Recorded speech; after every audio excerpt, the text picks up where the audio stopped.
could do that also. So I'm going to go ahead and call the meeting to order. I think we have 50 participants today, which I am. Thank you very much. I think it's so wonderful when we have this many people. I think it's great that we can still meet, and that's fortunate. And I think the other thing is that we're able to actually come together and at least discuss some of the issues. We have some pretty interesting issues coming up in the next few months. So second Saturday of every month, come join us. And look for that link in your email or go to the INC website and come on, okay? Hey guys, this is Trupti again. Sorry, Loretta. I just see a lot of people on there, and there are a bunch of delegates that I recognize the name. Please put a D in front of your name, not in the middle, not at the end, in the beginning, because it'll be hard for us to keep up. It's hard for me already to keep up.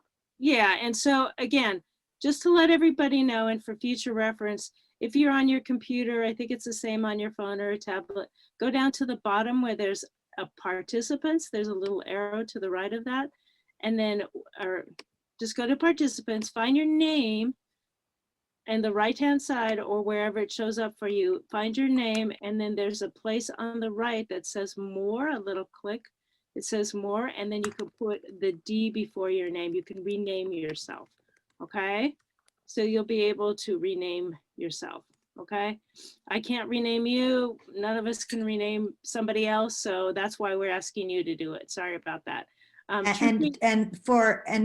really the reason is that we need to be able to count votes, and we need to be able to count a quorum. And if you don't have the D, you know, your vote could be missed. That's definitely, you know, something that I've observed over the last few meetings. It's really hard to keep up. So if I keep texting or private messaging, please change something. That's the reason. And I guess, Loretta, you had brought up something else, and I wanted to make a comment about this because that's another thing that gets to be chaotic on these meetings, which is in chat, people are able to throw in as many questions they want with whatever frequency they want for, you know, questions as we're deliberating. I want everybody to be cognizant of the fact that if we were live, only one person would be speaking at a time. And if we were, you know, kind of being considerate, we would let each person go once before we let another person go twice. What I'm noticing and observing on chat is people are just throwing like 5, 6 questions. And, you know, it's, again, it's hard for, I would say, Loretta, myself, or anyone to kind of keep up with the number of questions and also to be fair. So just keep that in mind. We would never be allowed to, you know, ask as many questions live before running out of time that we can do in chat. So, you know, have a question, but recognize that we may have to skip over you to get to other people. Thank you.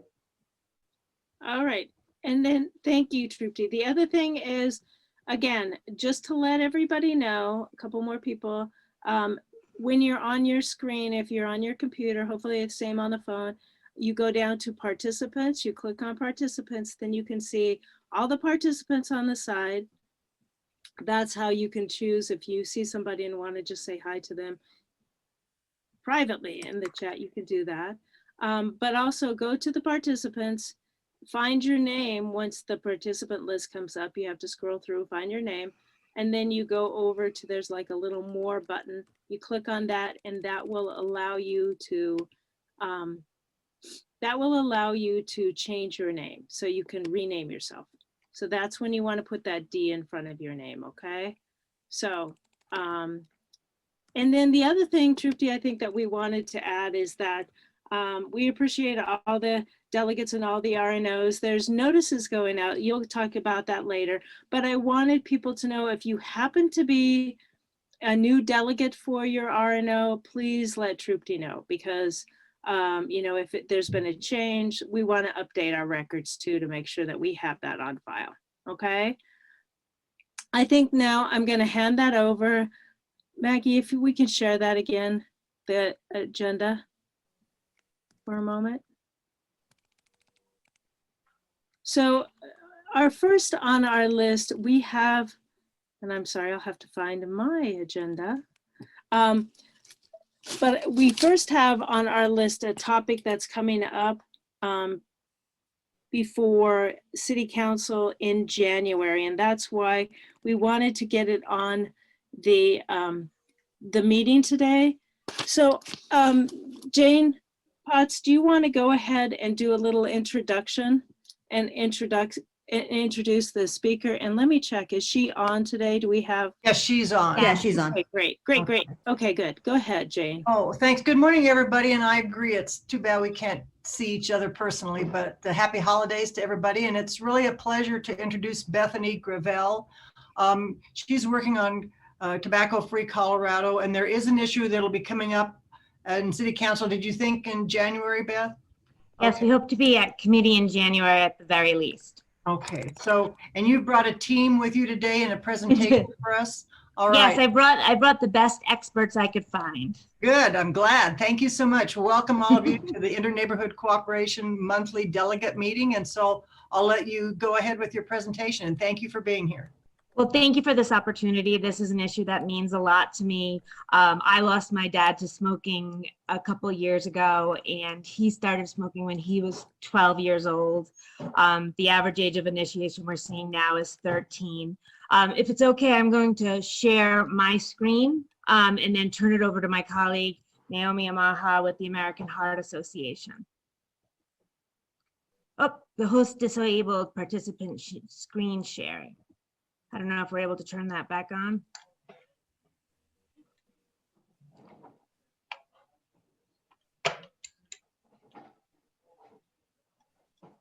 I'm working on it. Sorry. No problem. That's okay. And I can give a little background while we're waiting. We have been working with the Denver Department of Public Health and Environment. This issue, their tobacco team within the department has highlighted this as a priority policy change to protect kids from becoming addicted to nicotine and tobacco. In 2019, we were successful working with the department in raising the age of smoking from 18 to 21 in Denver and licensing tobacco outlets, tobacco retail outlets. In the past, you needed a retail license to do dog grooming, hair cutting, but you didn't need a license to sell tobacco. And it's hard to check who's violating the rules when you don't actually know who's selling. By the same— Excuse me. Oh, yeah. You can share now. All right. Now I'm going to turn it over to Naomi. Let's see.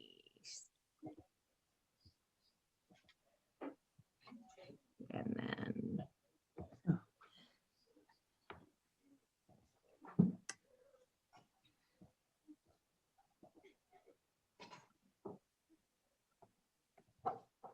All right. Can everyone hear me okay? You could be a little louder. Okay. How's this? Better? Better. Great. Let me know if it cuts in and out. Good morning, everyone. Thank you so much for having us. As Bethany mentioned, my name is Naomi Amaha. I'm with the American Heart Association. I'm here with my colleagues, Michael Cruz with One Colorado, Kate Stigberg with Healthier Colorado, and Bethany, as you know, on behalf of the Campaign for Tobacco-Free Kids. We represent a growing coalition that is working to reduce youth access to tobacco products in Denver. We're so appreciative of this opportunity to discuss our work with you today, and we hope that you all feel engaged and compelled not only to support our work, but to join us in this campaign and growing movement. So as Bethany mentioned, in early 2021, we hope for January, the Denver City Council will consider an ordinance that would end the sale of all flavored tobacco products in the city and county of Denver. To help level set, we'll provide some background around tobacco use and access, the tobacco industry, the industry's targeted and truly predatory marketing practices, and why we are advocating for ending the sale of all flavored tobacco products. Next slide, please. So I wanted to start with some stats, some that you might know, some that we just feel are really important to keep top of mind throughout this discussion. So smoking is the #1 cause of preventable death and disease, not only in the US, but here in Colorado, and it's held the #1 spot for decades. Tobacco use kills nearly 500,000 people every year. So thinking about that totality of number, that is more than AIDS, alcohol, car accidents, illegal drugs, murder, and suicide combined. And as Bethany mentioned, the average age of smoking initiation, so starting to use such products, begins at 13. Lastly, one thing to keep in mind in relation to that starting age is that when most kids who start smoking will continue to smoke or use tobacco products as they become adults. Next slide, please. So why should we care? Kids have always experimented with smoking, and why is there truly a need to act now? There is a need to act because this is the first time in history the US Surgeon General has declared the use of tobacco products, specifically vaping products, which are also known as e-cigarettes, as an epidemic amongst our kids. This is one of thousands of alarming cases. Before you see a 17-year-old high school student. He's an athlete in Michigan, and he required a double lung transplant due to vaping-related illnesses. His doctor that performed the operation said that that 17-year-old's lungs were nothing like he'd seen in his 20 years of performing similar surgeries. Next slide. So this is Samantha Hattenford. She's a high school junior, and she went into cardiac arrest and was in a coma in 2019. Doctors told her mother that the illness was caused by vaping, and at that same time, her mother found 50 used vape pens in her bedroom closet, and her mother had no idea that her daughter had been vaping for over 2 years. Lastly, I wanted to share the story of Piper Johnson, who's here in Colorado. She's the survivor of what is called severe and sudden lung illness due to vaping. Piper said she'd been vaping an entire pack of vape pod liquids each week. And she also said that this was the average amount of vaping that her peers were doing. Next slide.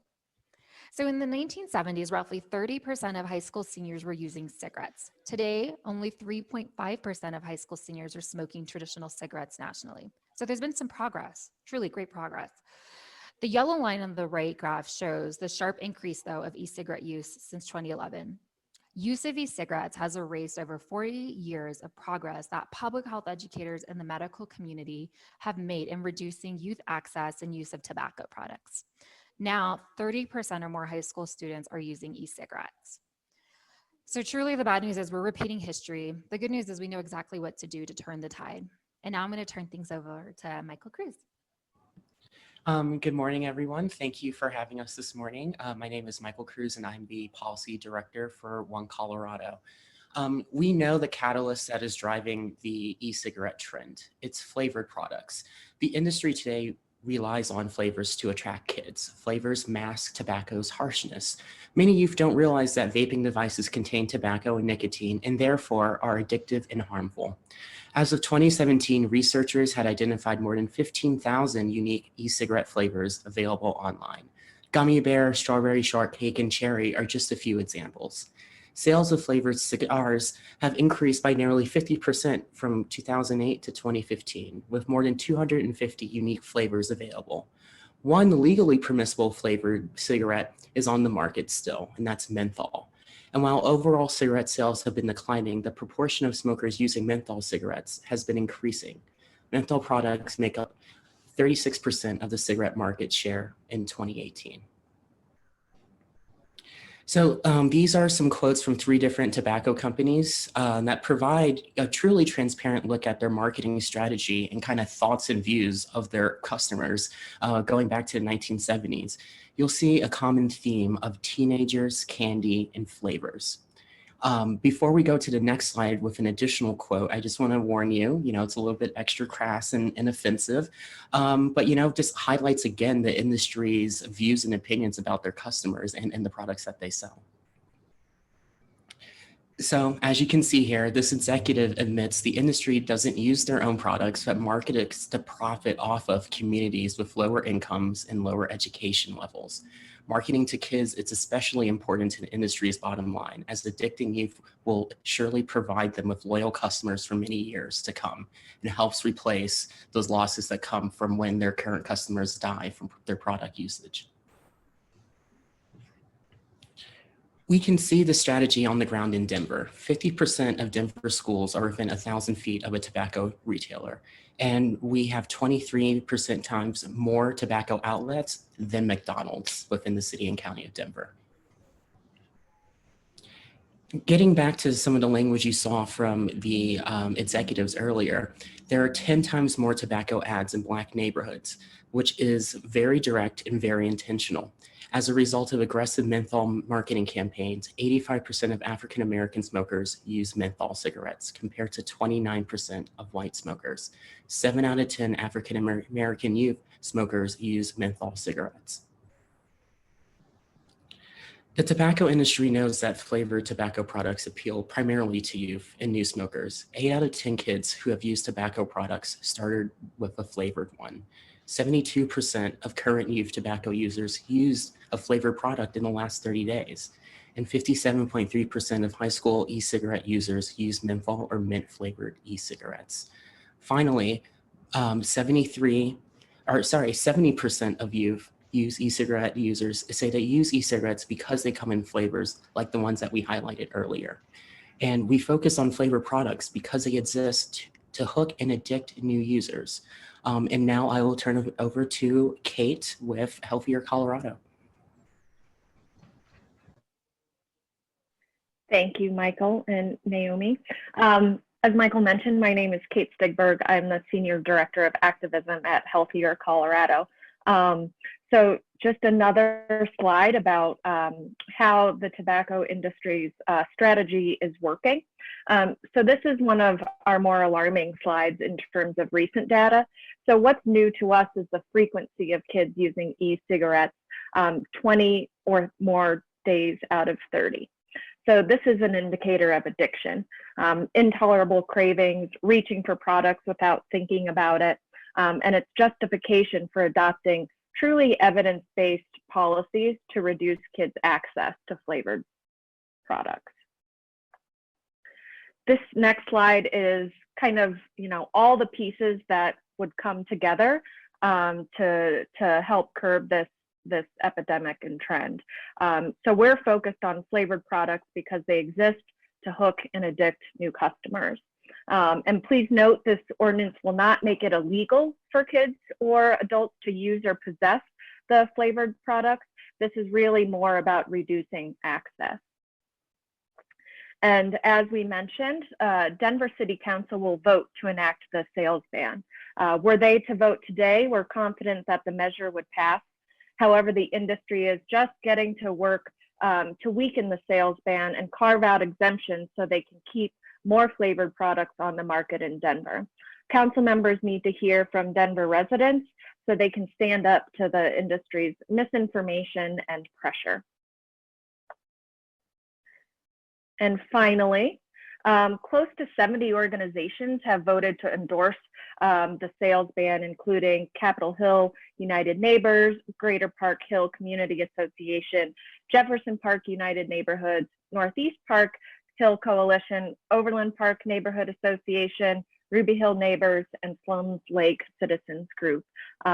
We hope to have the opportunity to meet with the communities you represent. And there's also some really good organizations on there too that I didn't list off. So you can get more information and sign up for the campaign updates at flavorshookedkidsdenver.org. We hope you'll reach out to your city council members also and ask that they support the flavor ban. And we have some sample email language on our site that you could use. And, we welcome the chance to talk directly with your individual neighborhood associations, and we'll share contact information in the chat, as well as a link to the website and our fact sheet. We'd love to hear from you, and we'd love if your city council members hear from you, and we're happy to answer any questions that you might have.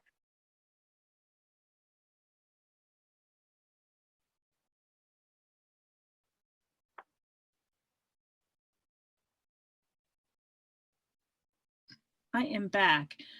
So one thing I would like to ask from all of you is if we can get your slideshow and we could, post that on a website, or at least what I'm thinking might be helpful is I don't think we'll be able to get to our neighborhoods prior to, I don't know when in January you might be before. But we'd love to get that out to our RNOs so that they can get it out to their boards, and then they could share it with their their boards, and their boards could at least, make a recommendation to city council, or at least be in touch with the city council members at large and city council, their city council representative if they feel it's appropriate. So it's just something that we think would be helpful just to get out to everyone. Absolutely. I don't know, is the best way if I email that to Jane? Sure, that can work too. Okay, And great. if you have a link to a website, now I don't know if you've put anything in the chat, but that would be helpful also. Absolutely. So, and I really appreciate your presentation, and I think those graphs were really revealing to showing, the progress that had been made, and then now what has been happening in the recent future. Okay, so in the chat we have Flavors Shook Kids Denver.org. Yep, Flavors Hook Kids. Flavors Hook. I put shook. Okay, see, that's me going, wow, I can't read when it's all together. Sorry about that. It's Oh, that's Saturday okay. morning. Okay, great. And I see a comment that and are you volunteering to do January meetings for RNOs, and you guys would be willing to come and present again? Thank you so much. Absolutely. Okay. And then we have Bethany, we have your direct link, your email there too. Okay, great, thank you. Does anyone have any questions right now?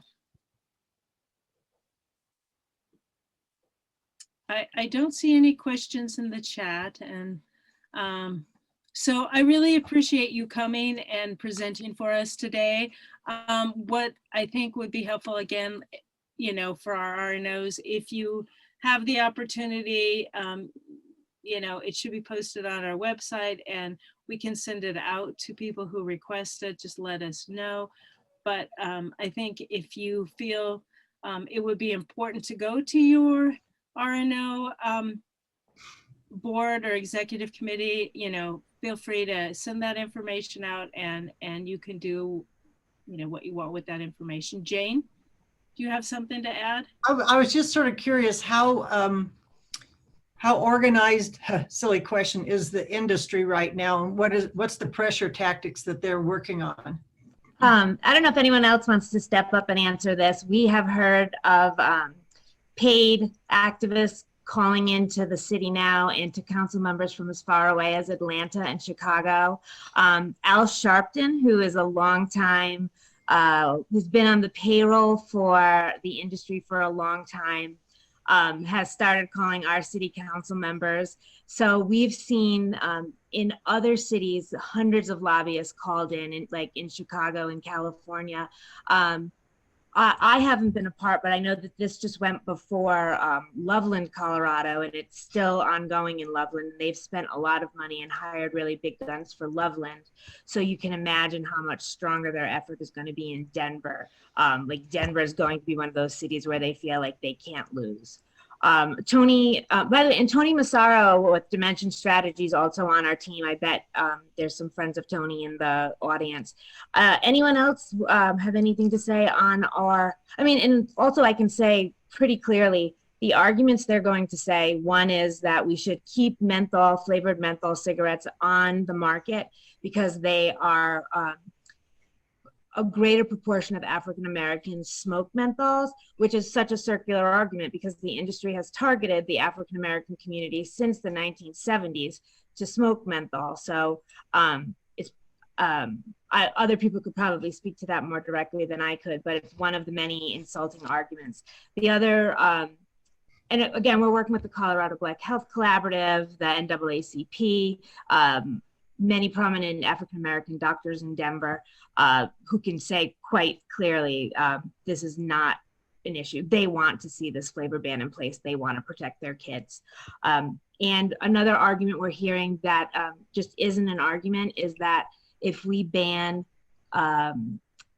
flavored cigarettes, we're going to give cops more of an opportunity to harass young people for smoking menthol cigarettes or flavored vapes. And that this, as I think Kate said it, this in no way is enforceable against individuals, be they adults or kids. This is only an regulation for tobacco retailers. So it's a false argument, but they're looking to stir up passion and create fear. I thought initially menthol was created to get women involved in smoking. Oh, probably. Right. Well, and it is, I mean, it exists because it cools the throat and it makes it easier. It like masks the harshness of cigarettes. So, yeah, I would not be at all surprised. I had also heard too that they upped the marketing of menthol, and Tony, Naomi, Kate, Michael, correct me if I'm wrong, in the 1960s when the Surgeon General, one of the first Surgeon General's reports came out that said, oh, guess what? Smoking is bad for you. They doubled down and said, we are going to direct this level of marketing to the African-American community. And it was one of the first times that they put gorgeous African-American people in ads, people that you'd like to, be just like, and again, marketed so heavily. And it's disturbing how well the advertising and marketing works. Great. Well, thank you so much for being here this morning. And Tony just added his mom started smoking and died of lung cancer at 54. My partner's mother died at 59 of lung cancer. So pretty sad. Mm-hmm. All right. Well, thank you. We are going to go on. I don't know that I see any more questions. Let me know. Anybody else? All right. So thank you so much for joining us, and hopefully we'll hear back from you sometime soon about the outcome of this. Thank you very much. Thank you. All right. Let me go to my other device for the agenda. I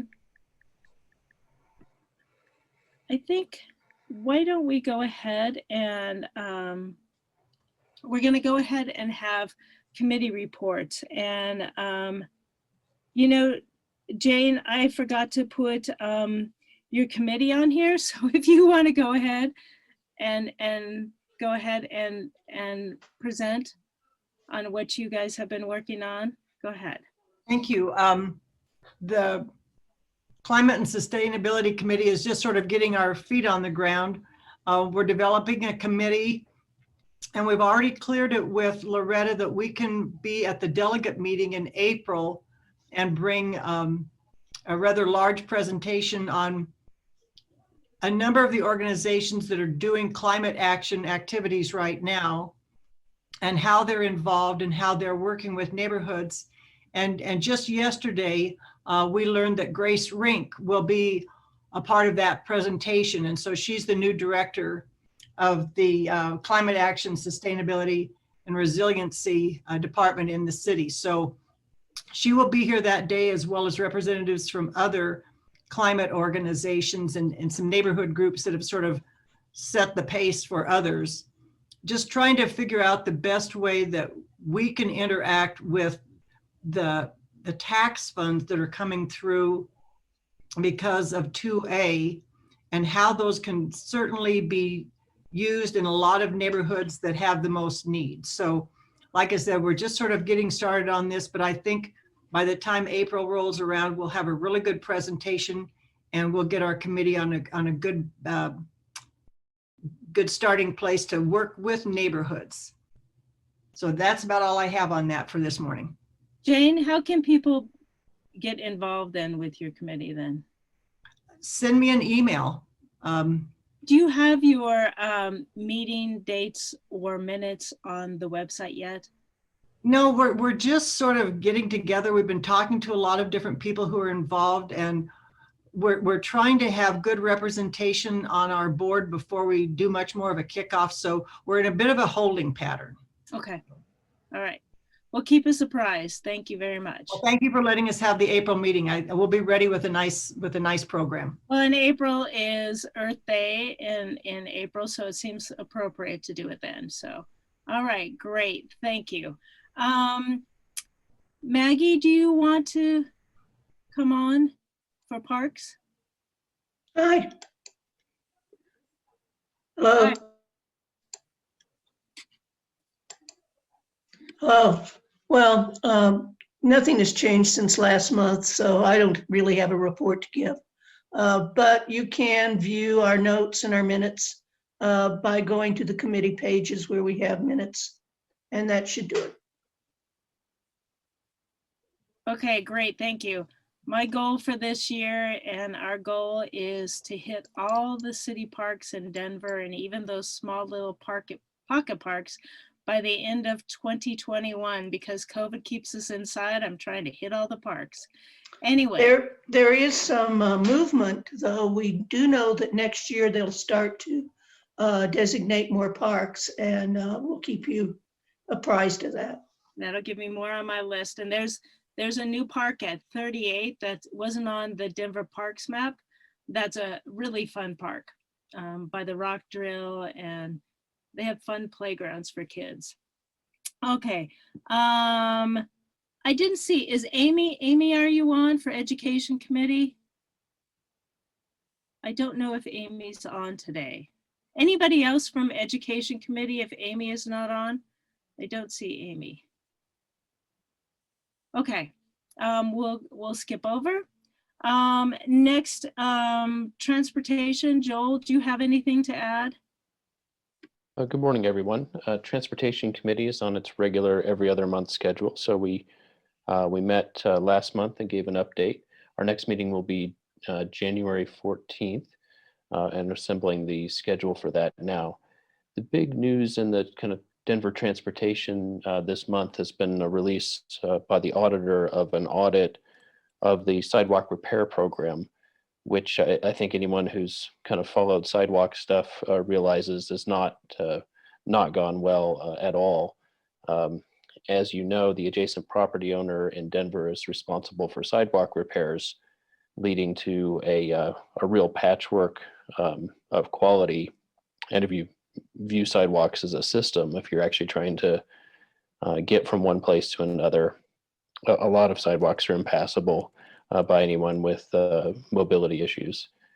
The sidewalk repair program was an attempt to, without changing any of the fundamentals of the property owner being responsible for repairing the sidewalk, to layer on a roving program where they would do extra enforcement in certain areas and offer to have the city's contractor do the repairs and charge you back for them. And you can read the auditor's report if you're interested. It's pretty scathing in terms of the program not having clear goals, not meeting expectations, staff members having quit and not being replaced, and really instead of moving at like a tenth of the city per year, it's going to take many more decades if they don't do something different. So the upshot of this, and we'll see this come to the Transportation Committee, is, INC has argued for many years that there needs to be a better way to fund sidewalk installation and repair citywide. This approach of hoping that everybody does it individually is not only the most expensive, because everyone has to go contract it for it themselves, it's also the least sure. You can never know that it's going to be taken care of. And certainly we don't do installation and repair of our streets like this, where everybody is responsible for repairing the street outside their house. You'd have a patchwork of street quality. So now's probably a really good time. The city can step back and say, well, we know what we're doing isn't working. We have learned that what we thought would improve it is not helping. We need to take a harder look at this. So look for that topic coming back to the Transportation Committee as we encourage the city to take a more systemic approach. And I do want to acknowledge Adrian Brown, who is poking by email that this is an important and timely topic, and it absolutely is. Thank you, Adrian. Yes, thank you. And I think, you know, Joel, I don't know if there's a different, you know, some of us who have flagstone sidewalks, that's even different how that works to try and replace those, because they won't replace the flagstone. They'll just replace it with colored concrete, correct? Yeah, that because the first region for the sidewalk repair program included Capitol Hill, where there's a lot of older sidewalk, including flagstone sidewalk, they really had to address, okay, what do we do? And they came up with, I thought, was a pretty balanced approach in that intact pieces that were not broken could be lifted up and reset, you know, re-leveled. And that's not only very appropriate in terms of sustainability, reusing materials, it also helps maintain the character. But if I think both in this program and really in any conceivable program, in my mind, if one wanted to replace damaged flagstone or sandstone sidewalks with the same material, you probably be on your own to do that. The cost of both the materials and the labor to do that is so much higher that if there was a program done citywide, it probably wouldn't say in some neighborhoods we're going to pay a lot more. So it's an interesting topic, and it's a topic people are passionate about. I would say it's one of these topics that's a distraction in terms of the percentage of the city that has these sidewalks, and not just remnants of it here and there, but it's really to the degree that it's part of the character of an area is a fraction of the city. It's important, but it shouldn't be a distraction to the whole program saying, oh, we can't start because we don't know exactly what we're going to do with flagstone.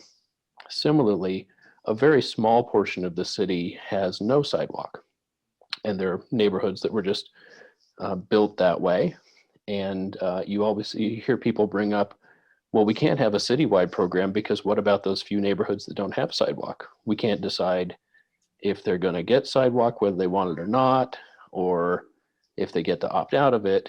And it becomes this like 1%, 2% of the city distraction for the entire conversation. So acknowledging these conversations, but they need to be subordinate to the bigger question of, are we going to treat sidewalks as mobility infrastructure, which all of our plans, comp plan, blueprint, et cetera, say that we should.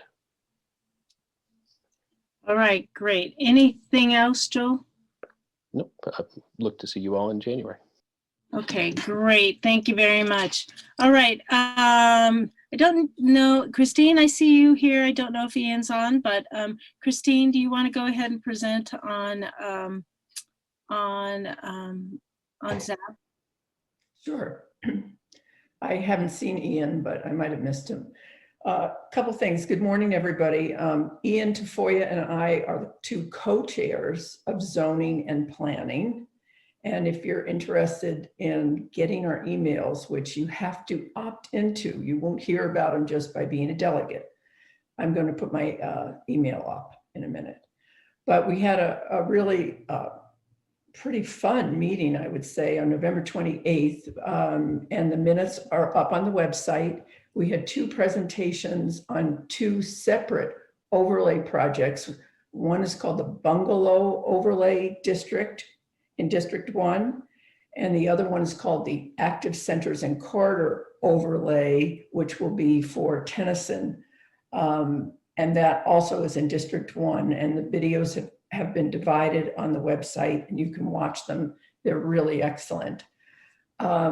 Then let's see. I also sent out, so if you're on the if you're on our mailing list, you would have gotten this. I sent out a link for the December 1st Land Use and Transportation Committee of Council, at which Andrew Webb, you guys know that we've been following and tracking what's called group living since last October, and some parts of it earlier.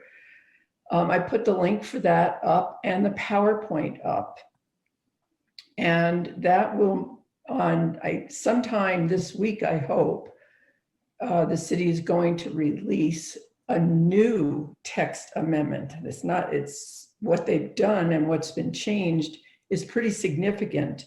They listened to neighborhood input. They actually listened to INC's resolution to kind of split these issues up, and the council spent quite a bit of time discussing them in detail. And the changes are significant. So they are going to issue what's called text amendment number 8. It's an entirely new amendment. So that will go to land use on Tuesday, December 22nd. It will be an action item. You can watch it on Granicus on Denver. You just search land use and transportation meeting Denver watch, and you can get the link.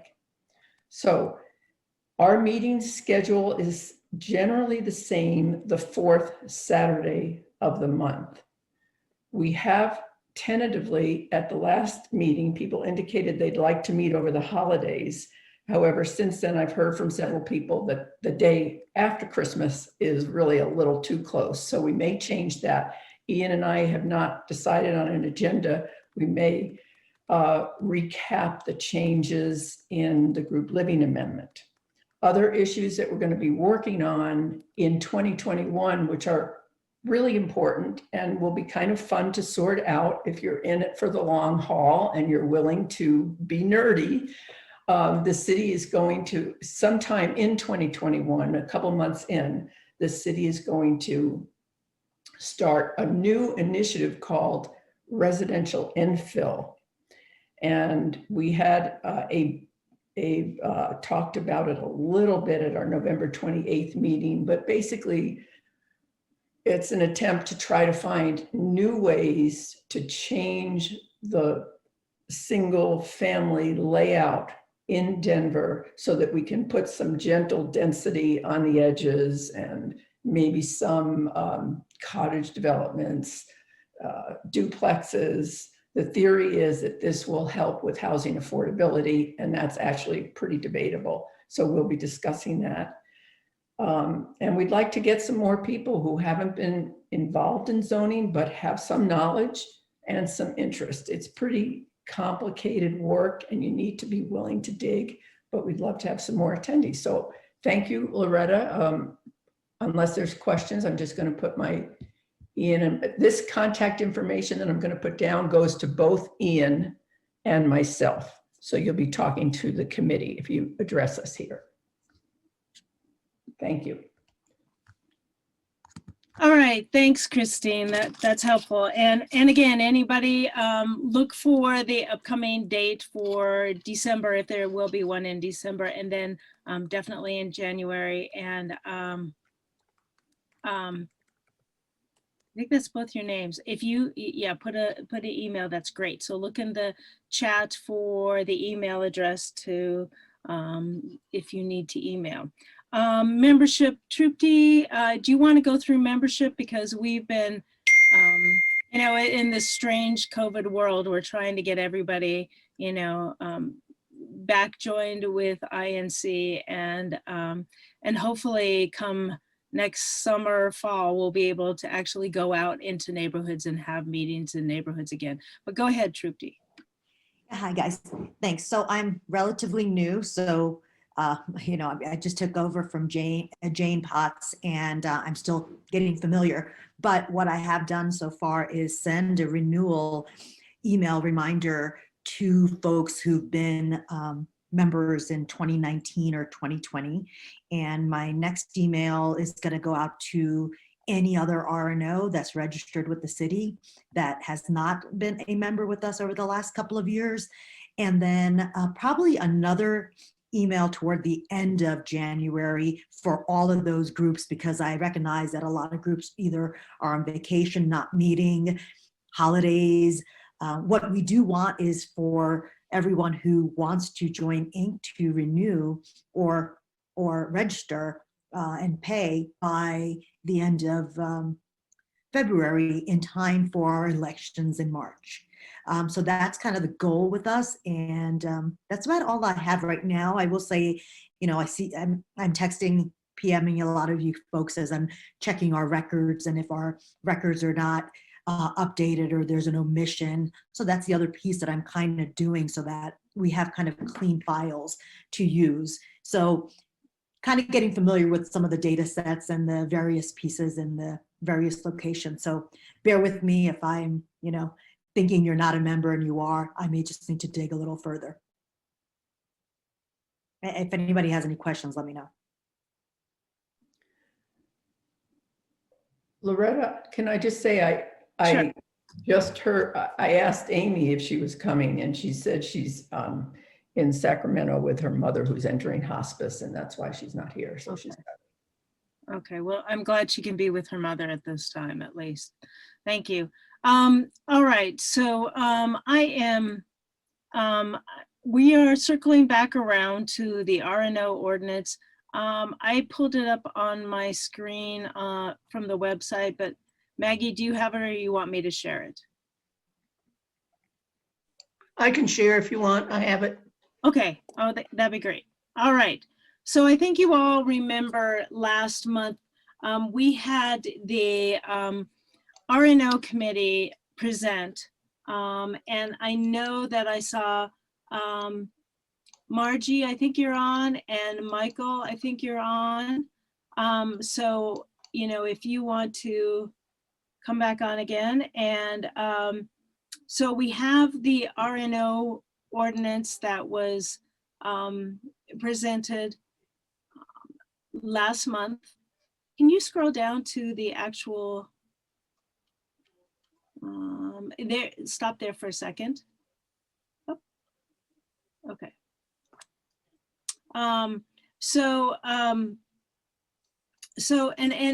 And we tried to give everyone an opportunity to take this issue back to your RNO to discuss it. Now, the committee had been formed back in January of 2020, and it's, and they've been working to update it because it hadn't been updated since, Michael, you might chime in and give a little update, but I think it was 76.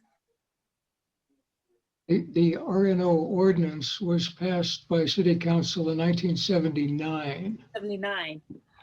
So it was a few years. And Loretta, could I try to make clear before Margie starts to give an explanation? Yes. The committee you're talking about is an INC committee that George Mayle, the former president, appointed in January. There's a parallel committee of City Council that is just getting started to roll up their sleeves and look at the whole situation of registered neighborhood organizations. And we've been working hard on our track, and they have been working on their track.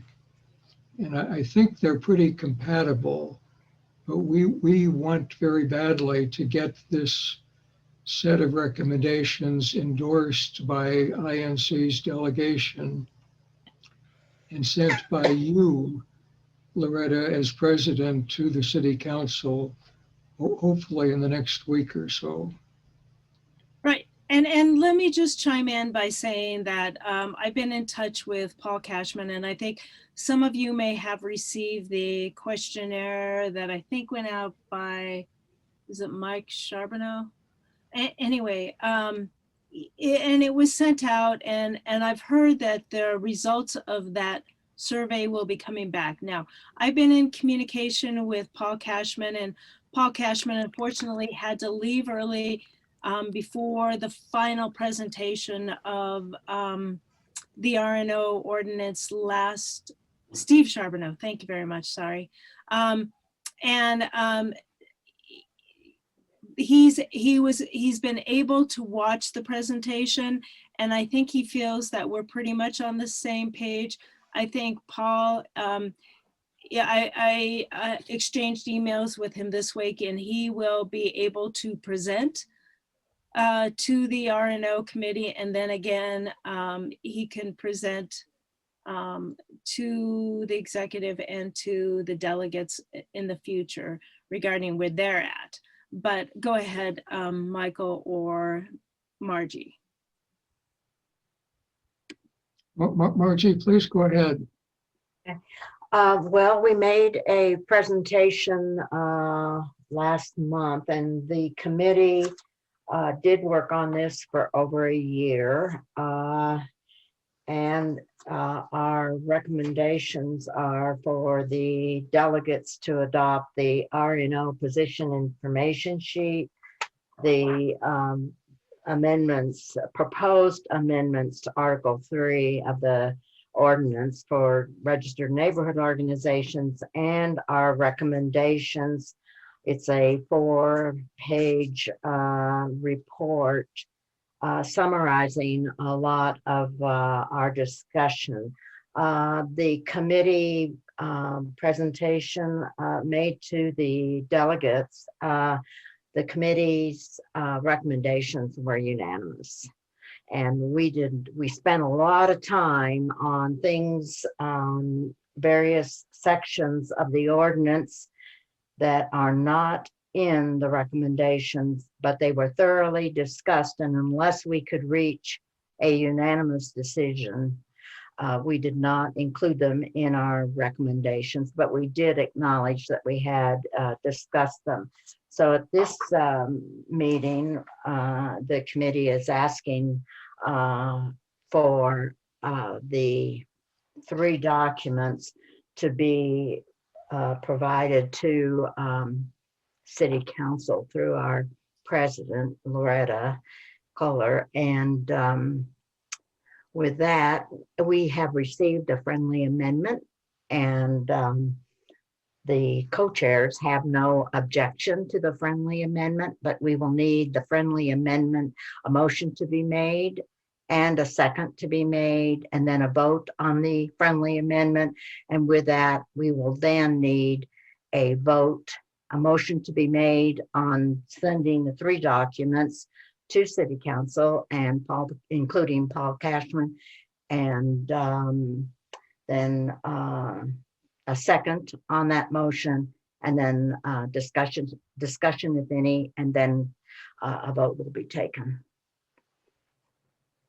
Well, Margie, if I could make 2 other points before, and I take it you'll read the proposed friendly amendment to everybody.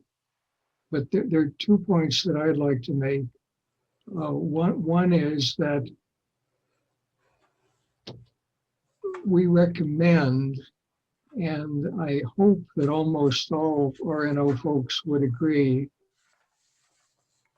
every RNO and INC are going to need to commit and do quite a bit of work to make RNOs a little bit more diverse and inclusive. And we need to learn from groups that have been successful, both in the city and maybe across the country. The second point that I'd like to make is, and we repeated this again last month, but just to make clear to everybody, this report and set of recommendations does not require, if adopted by council or by INC, that any RNO needs to change their bylaws or structure or anything. I believe all RNOs in the city for the last 40-some years have cherished their independence and really don't care to be dictated to either by the city or INC or any other RNOs. And we had a fair amount of discussion in our committee about should we require or recommend that groups must do this or must change their bylaws. And we decided very clearly, no, that's not the purpose of what we're doing at all. And Margie, maybe you could read the proposed friendly amendment. And this was emailed to us by a citizen. from Southeast Denver, and she had a real interest in it. And we agreed that it makes a lot of sense.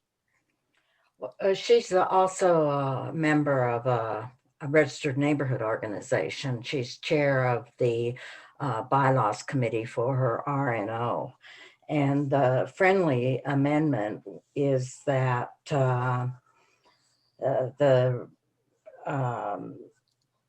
recommendations of the Denver Inter-Neighborhood Cooperation Committee on the Denver Ordinance, Article 3, Registered Neighborhood Organizations, to include special district public hearings in section 12-96.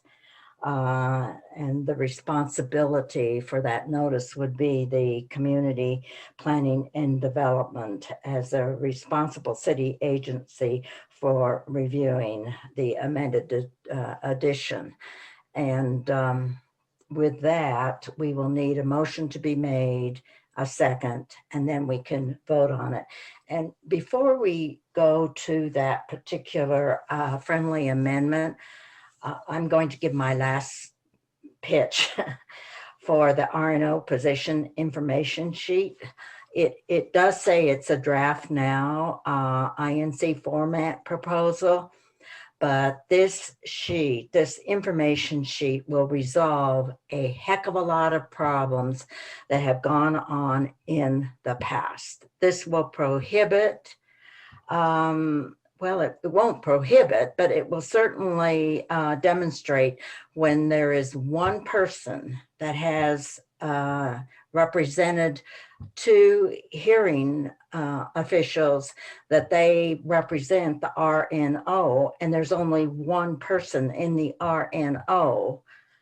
This sheet, this information sheet will resolve those problems. It will also let the trier of fact know the RNO boundaries, their general purpose, who they intend to represent, their mission statement, their organization's position, how they arrived at the position, the information that was sent out. And this, I am very, very hopeful that City Council will adopt this position information sheet. This is one of the, it really is very, very well thought out. And along with our recommendations and the amendments that we offered to the registered neighborhood organizations, I will say nothing is cast in stone. If you go in with your feet in concrete, you're not going to get anywhere. So we started this process over a year ago, and we think that it is very, very important for INC's positions. We want to be at the table, because if you're not at the table, no one's going to listen to you. So with that, the friendly amendment is that special district public hearings in section 12-96 be included in the Article 3 recommendations to the amendments to Article 3. All right, and I've also put it in the chat, so if you I sent it out yesterday to Maggie, and I'm hoping that she has it. So, and I put it in the chat. Oh, so it is in the chat. And again, it says a friendly amendments received to the INC motion to adopt the INC RNO. We moved around, sorry. RNO position information sheet, the recommendation of Denver INC Committee on Denver Ordinance, Article 3, Registered Neighborhood Organization, and the recommended amendments to Article 3, Registered Neighborhood Organization to include special district public hearings in section 12-96B, committee planning and development as Community Planning and Development as the responsible city agency for review. And I think what this pertains to is notification to RNOs, correct? Yes.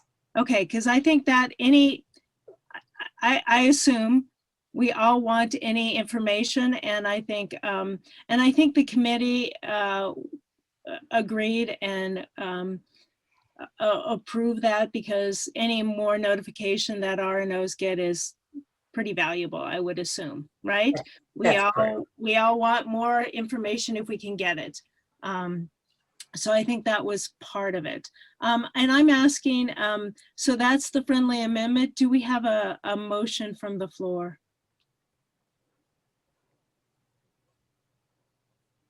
I see Christine. I move, Okay, Christine will move. Do we have a second? I'll second. Okay, Trupti seconding. Okay, do we have any discussion on this?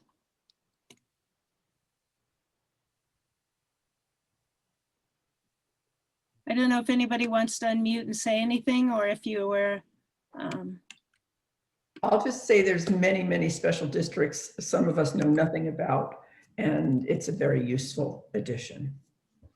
okay, great. Just a point of order for the notes. Is what's been moved the entire? No, it's package? just the friendly amendment. Well, my understanding is the way people use the term friendly amendment is the mover and the seconder have already agreed to it, so it's just sort of accepted Okay, into the overall. Under Robert's rules, though, you have to have a motion for a friendly amendment and a second and a vote. And then you vote on the basic amendment. I checked That's Robert's correct. rules very carefully. That's correct. I looked it up too. So we're treating it Thanks. as a normal amendment. Yeah, Okay. actually, a friendly amendment is not any different than a normal amendment for the parliamentarian rules and how we actually proceed. yeah. I just looked at it because there's not really a term for friendly amendment, so we're just taking it Right.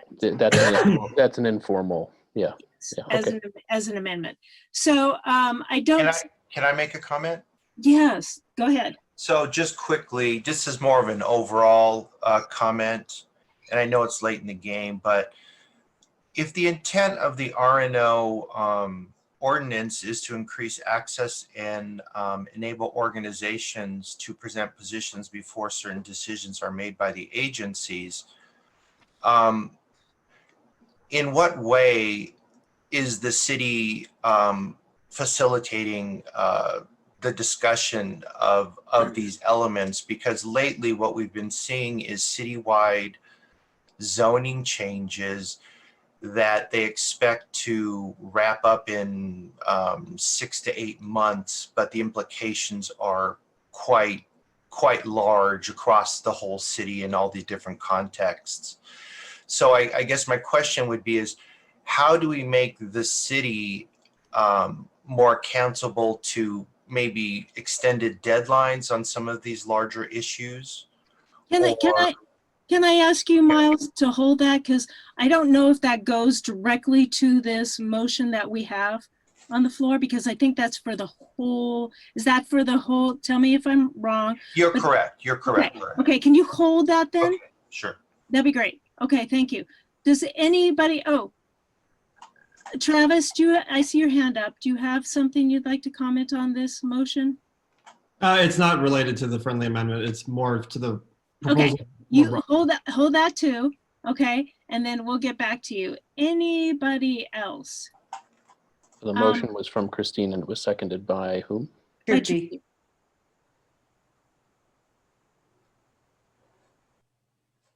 All right, so this is what we will do. We do have a quorum, and I do want to make sure that we are counting delegates. So, so what we could do right now is I'd like to take a vote on this. I'm going to call the question.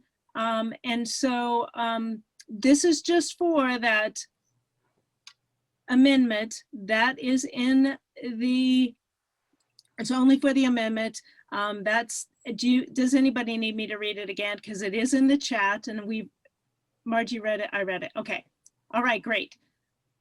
why don't we go ahead and do a vote? If you can you please raise your hand in the chat, in the, down below? If you're able to raise your hand, that is awesome. You can find yourself and raise your hand. I'm assuming all of these are four. All these people raising hands right now are All those four, Okay. please raise your hand, okay? So there we go.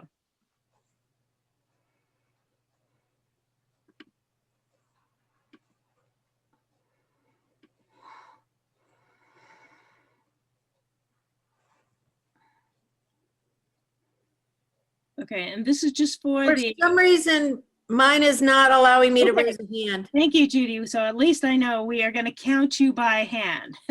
By hand, that way.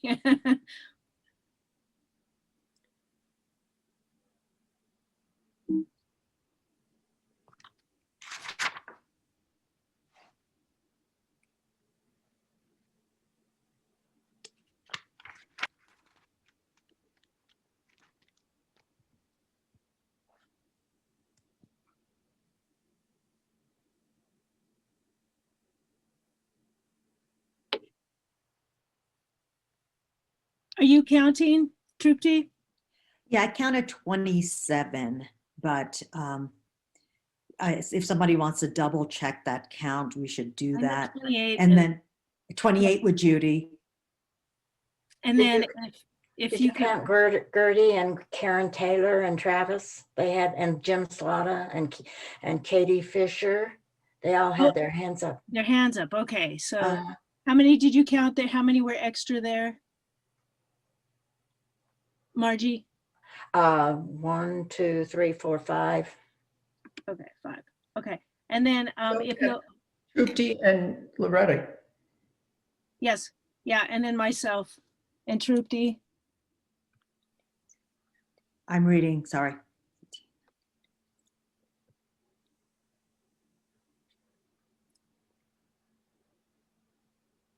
I know it's All hard right, to so I count. see 29 with hands raised, at least in the chat, okay? But then we have Judy, that makes it 30 with hands raised. Judy, Did you Maggie. Did you get Judy, Gertie? Maggie, Gertie. Karen. Okay, are Karen. they not on here? No, Are they Maggie on can't. phone? No, Maggie can't be, so she's not. And Judy said she couldn't, she didn't get her hand up. And Karen, I guess you can't either. So, Yeah, and Travis, he couldn't either, so his hand was up. well, So you have Judy Baxter, Gertie Grant, Karen Taylor, Jim Slotta, Travis Liker. Their hands were up. okay. Okay, so that's 28 plus 5, so I'm seeing 33 there. And then did you count, because I can't raise my hand either, so me, So that's 34. and I don't know if you were voting. No, I will be abstaining. If that's okay for me to second and still abstain, correct? I assume so, yes. Yeah. Okay. Okay. All right, go ahead and lower your hands, please. Thank you. Okay, so if you can keep lowering your hands, we'll wait a minute for everyone to get their hands down.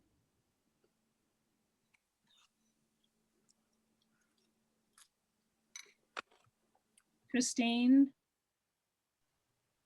Sally, Meredith, can you put your hands down, please? Thank you.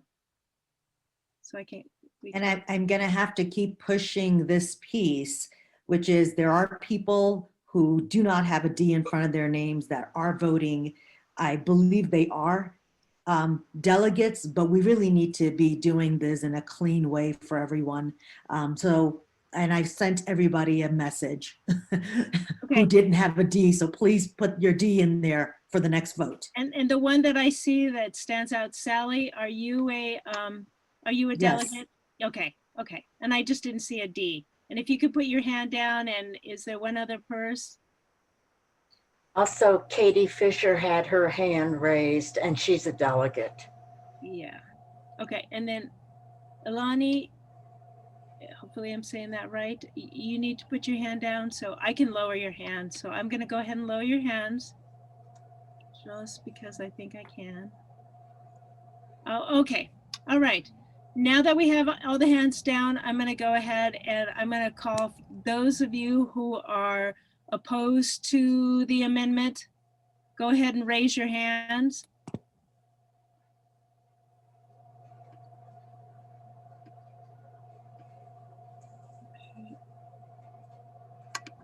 At least on chat, I see one. Is there anybody doing it visually on the camera? I didn't see anybody visually, so I just see one. Anybody else? So anybody opposed to the amendment?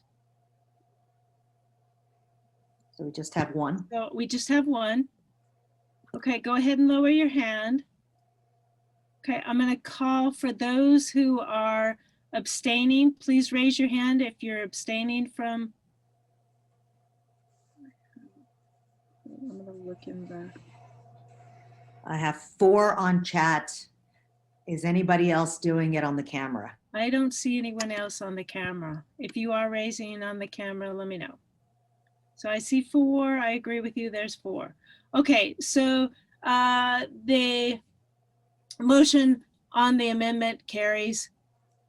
And you can go ahead and lower your hands. All right. Now we're going to go back to the proposed R&O ordinance. Margie or Michael, do you have anything else to say on that? No, but we'd appreciate your support.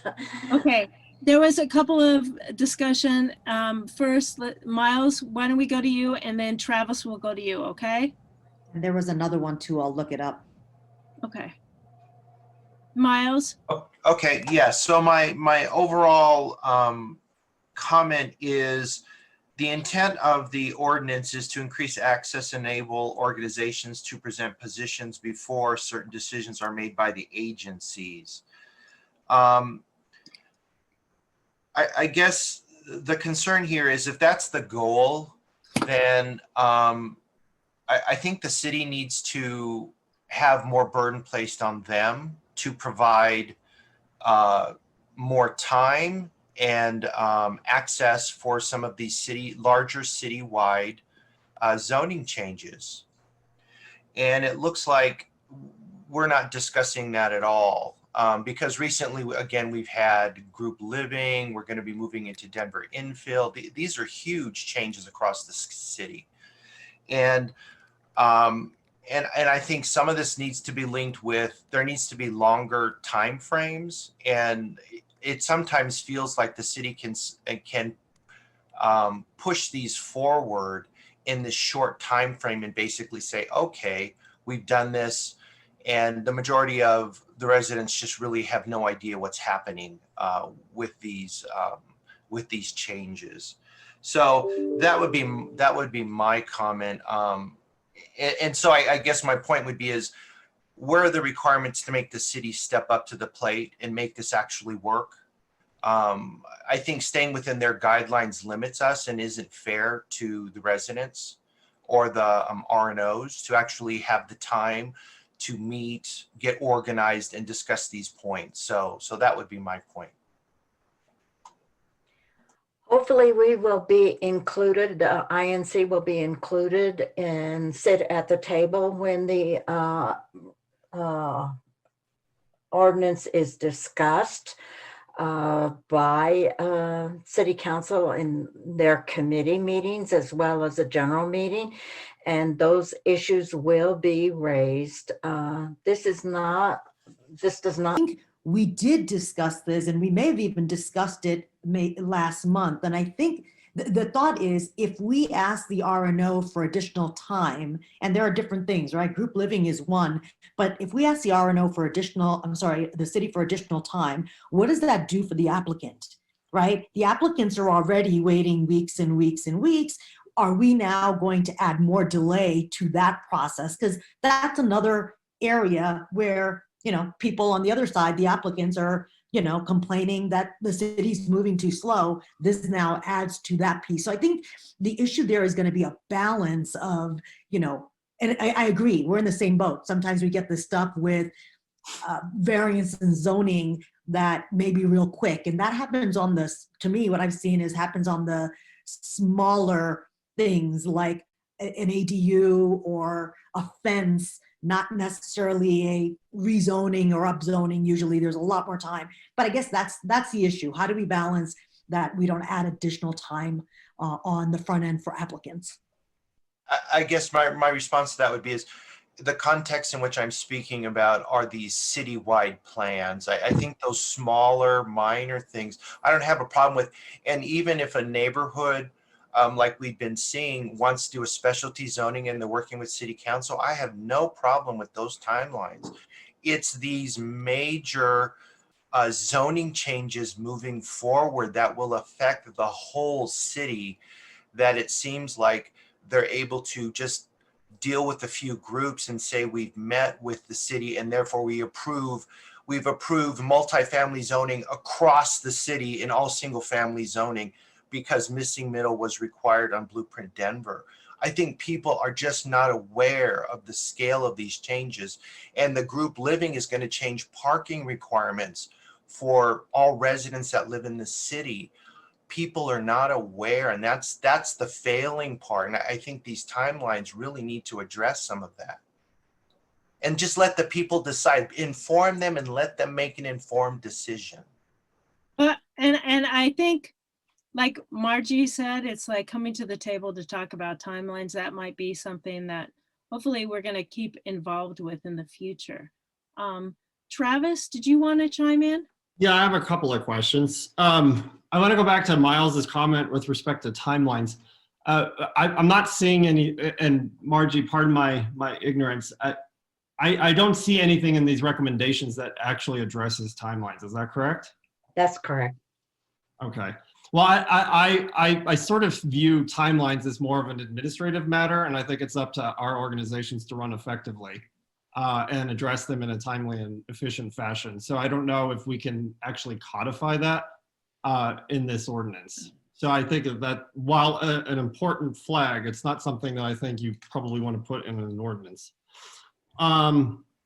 Especially because these are independently operated groups. The other question that I had was with respect to the notification matter as it relates to overlapping RNOs.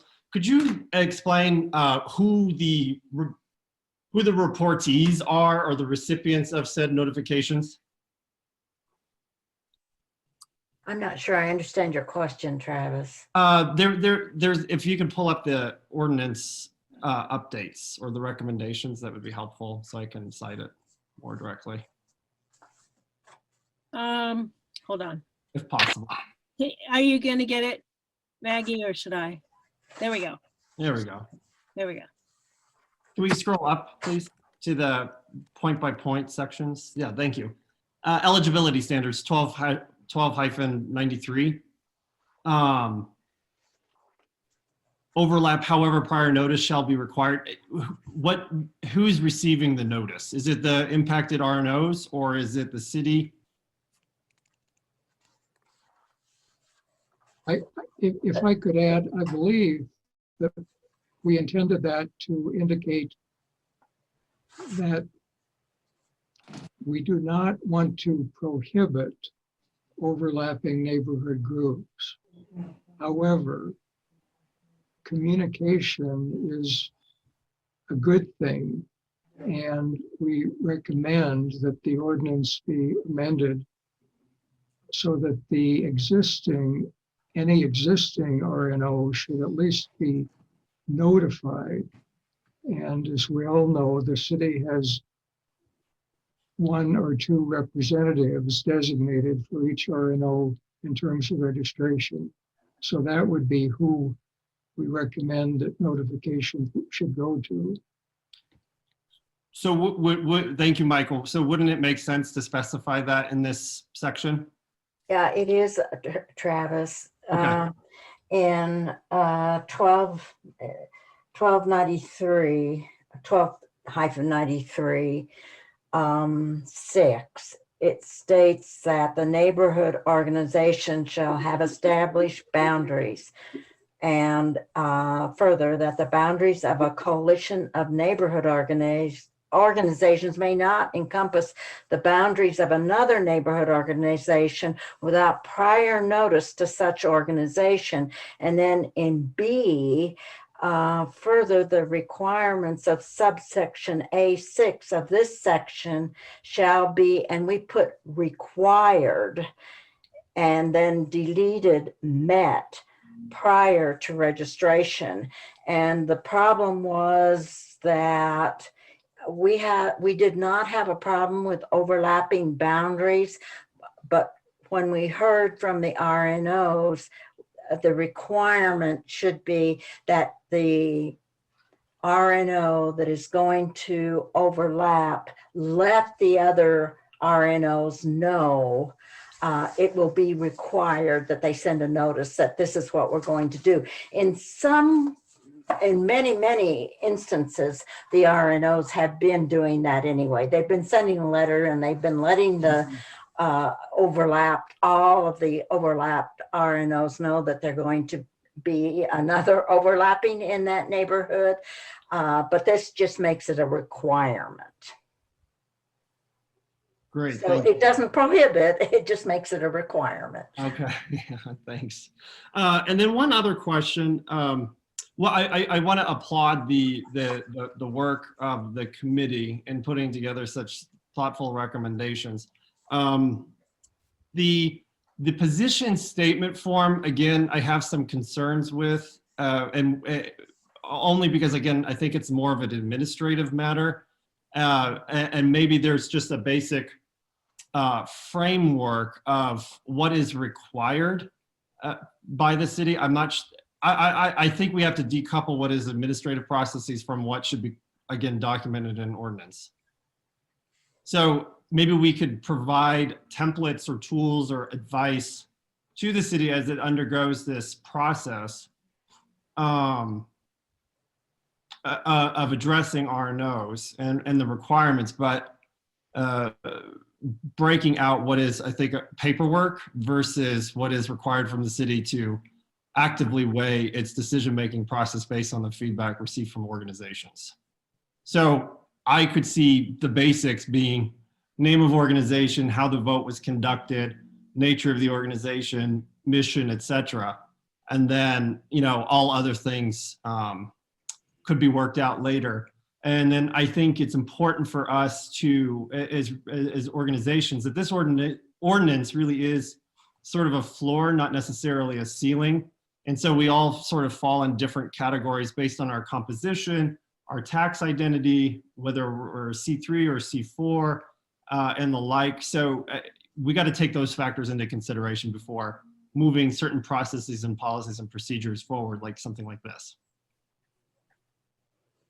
I'd like to respond to Travis. I get what you're saying about the administration and not trying to codify everything, but one of the challenges I think is, and this is identified by everyone, and maybe this isn't the only way to deal with it, is that there is a lack of representation and a small group of a handful that comprise the support coming from the RNO. And I think it's important for the city to know that this isn't 200 people, this was 5.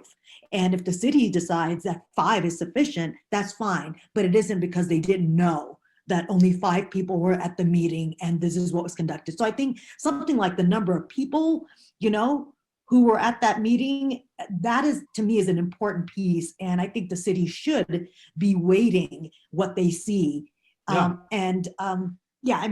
I find it almost nothing we do is actually representative, okay? Because for 5,000 households and 10 people showing up, I would say we should never take a vote on anything because it really represents 10 people's views a lot of times, unless you do something differently, right? You're sending out surveys, you've gotten responses, you've shared that we've sent it out.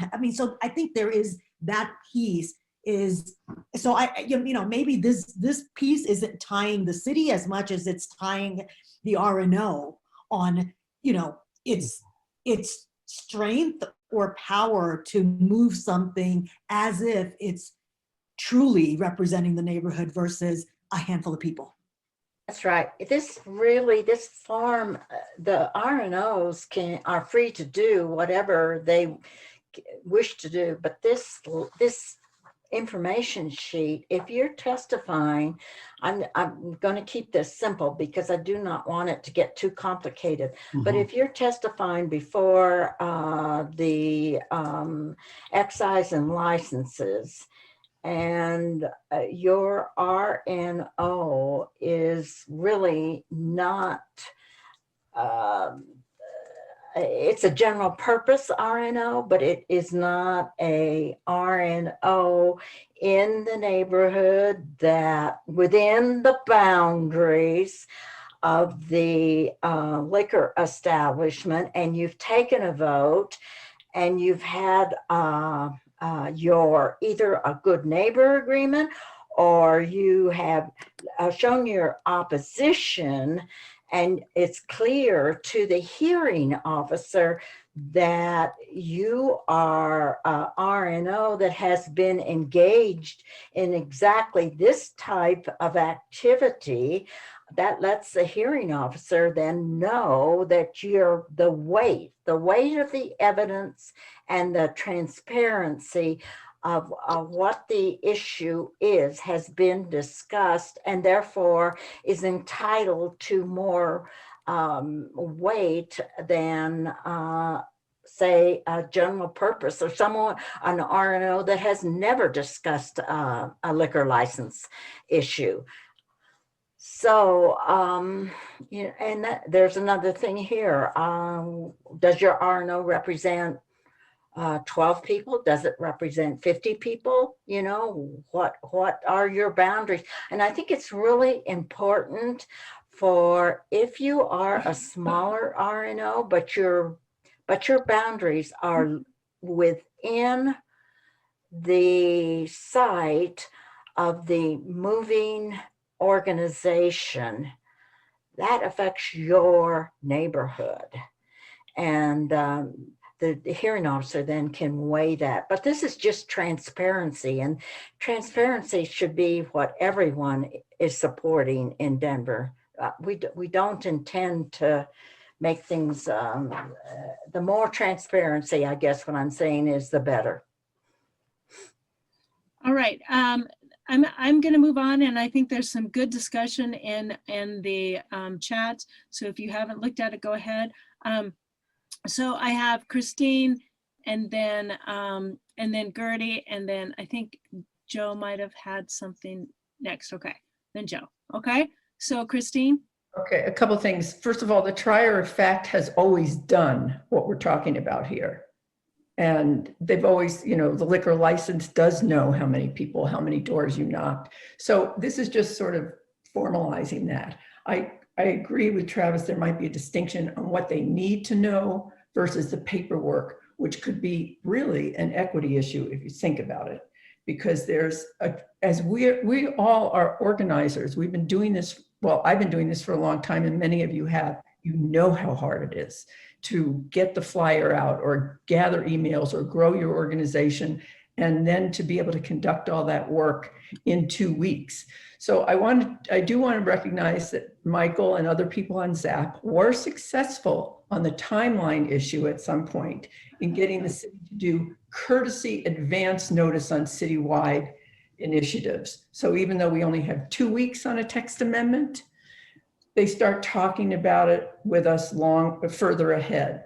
But I think I raised this at the last meeting. The timeline issue should be addressed. I see somebody here thinks ZAP should. That's outside that. You have to go to the liquor license portion of the DRMC. You have to go to chapter 12 sections on text amendments and zoning amendments. We really should push for more time, and I would like to do that in ZAP. But that's not the issue in this ordinance redraft.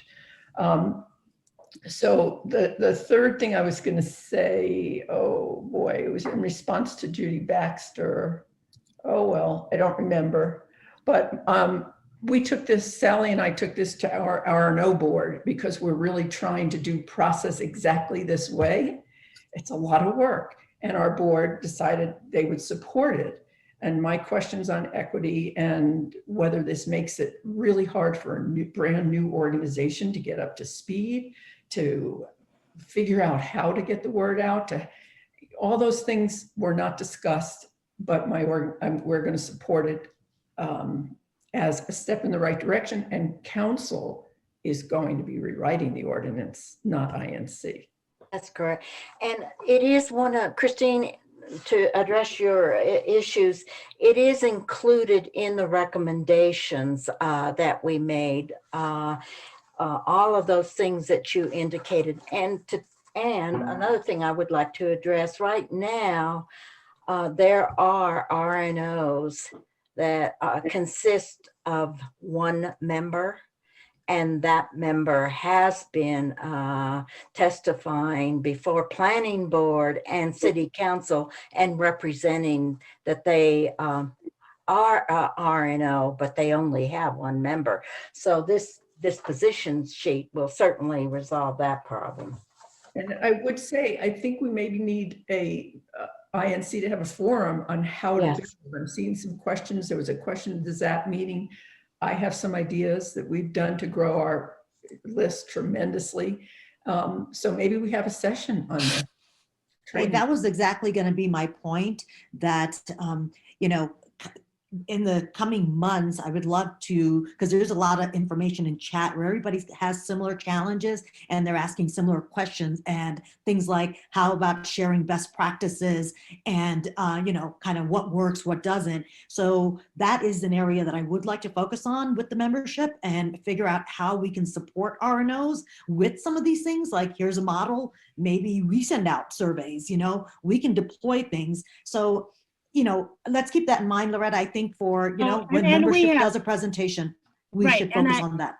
And I think the other thing that we want to do is have some online information regarding, you know, those burgeoning, those new RNOs, and trying to work with those and trying to assist those. Because I think that's something that INC can be very beneficial for. So the other thing is, Gertie, why don't you go ahead, and then Joe, you're next, and Travis, I don't know if you need to speak again. So I'm trying to catch everybody. So Gertie? I look at the form that we recommend that the city adopt for RNOs to fill out before they testify as something that will let the trier of fact understand what kind of outreach the RNO has done. When I read the notice that comes out from the Board of Adjustment Zoning on the second page, it tells you what you are supposed to present before you testify, or when you testify. And I think the same as with the liquor license. This is not that different from what is already on the books. And it's just a question, in my opinion. And I do think that RNOs could take this form and make their own form. Your mission is not going to change from position to position. The number of your households or whatever in your neighborhood is not going to change significantly. So that there will be details that need to be filled out for each issue. But I think it is really important for us to show the city that we are willing to be transparent about how we reach our decisions that we are presenting to whatever agency or city council it is that we're appearing in front of. I also think the idea that we should be able to say what the ethnic group makeup and whether they're renters, et cetera, is very difficult, because I would find it offensive to ask somebody who attended a meeting, are you a renter or a property owner? I find that offensive, and I just don't think it's important. I don't think it's relevant for at least that position. It's a question of what kind of outreach has been done, and that is another, I mean, that's something that we can explain easily. That's it. Thanks, Gertie. Joe, go ahead. Joe Antique, City Park West, just real quick and thanks again for you guys' work on this, but the outreach wherever we discuss outreach, I would like to make sure that the housing authorities and nonprofit housing providers are in that, and service providers, so we can reach the low income and communities also, and often hit the renters. And the other thing that I have frustration with it is that if you're interested in something, there are committees and advisory committees that are established, but those are often appointed by city council. And I would like to see Inc. have X amount of representation on task forces and advisory committees. And those come as a recommendation from Inc. as to who's got expertise or interest in that area, rather than an appointee by the mayor. And the other part of that, the part B of that, is that those people cannot have a city position in their employment. Joe, thank you, because we really want, and whenever we receive a request for, volunteers or membership on committees, we try and send that out to our delegates, or put it on the website, because that's so important. And there was a new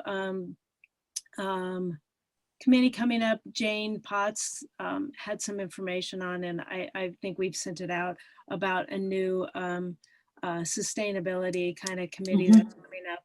And we want membership on, we want INC. And if you are a delegate, or if you happen to be and you want to present, please let us know, because we love to have INC members come present at our meetings about what's going on whatever committee they are on. Okay.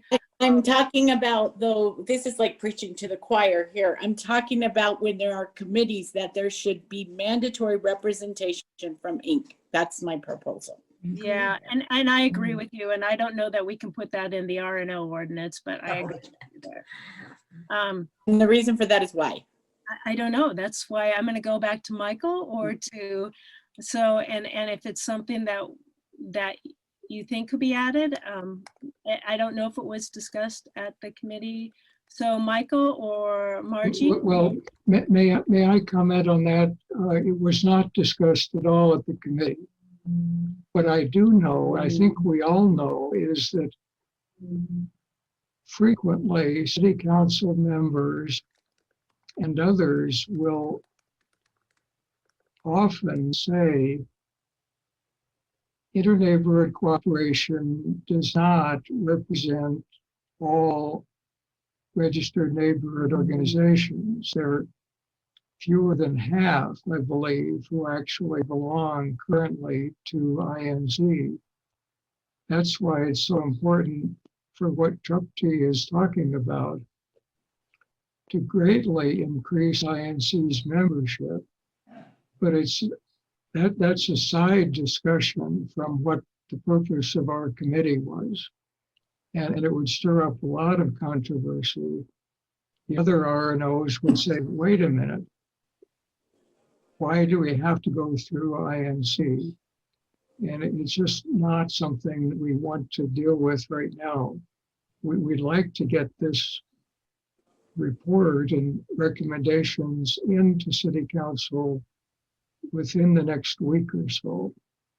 And regarding some of the other comments about the content of the form, there's going to be plenty of time in the next several months as City Council and their committee works on it. Hopefully there'll be discussion with all of us, and we can refine that form.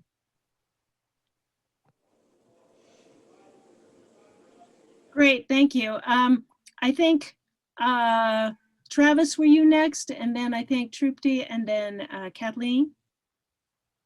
Yeah, thank you again. So again, I just want to stress how appreciative we are for these recommendations. Chan will be abstaining from this vote should it be moving forward for two reasons. One, we need to bring this to our full board and haven't done so yet.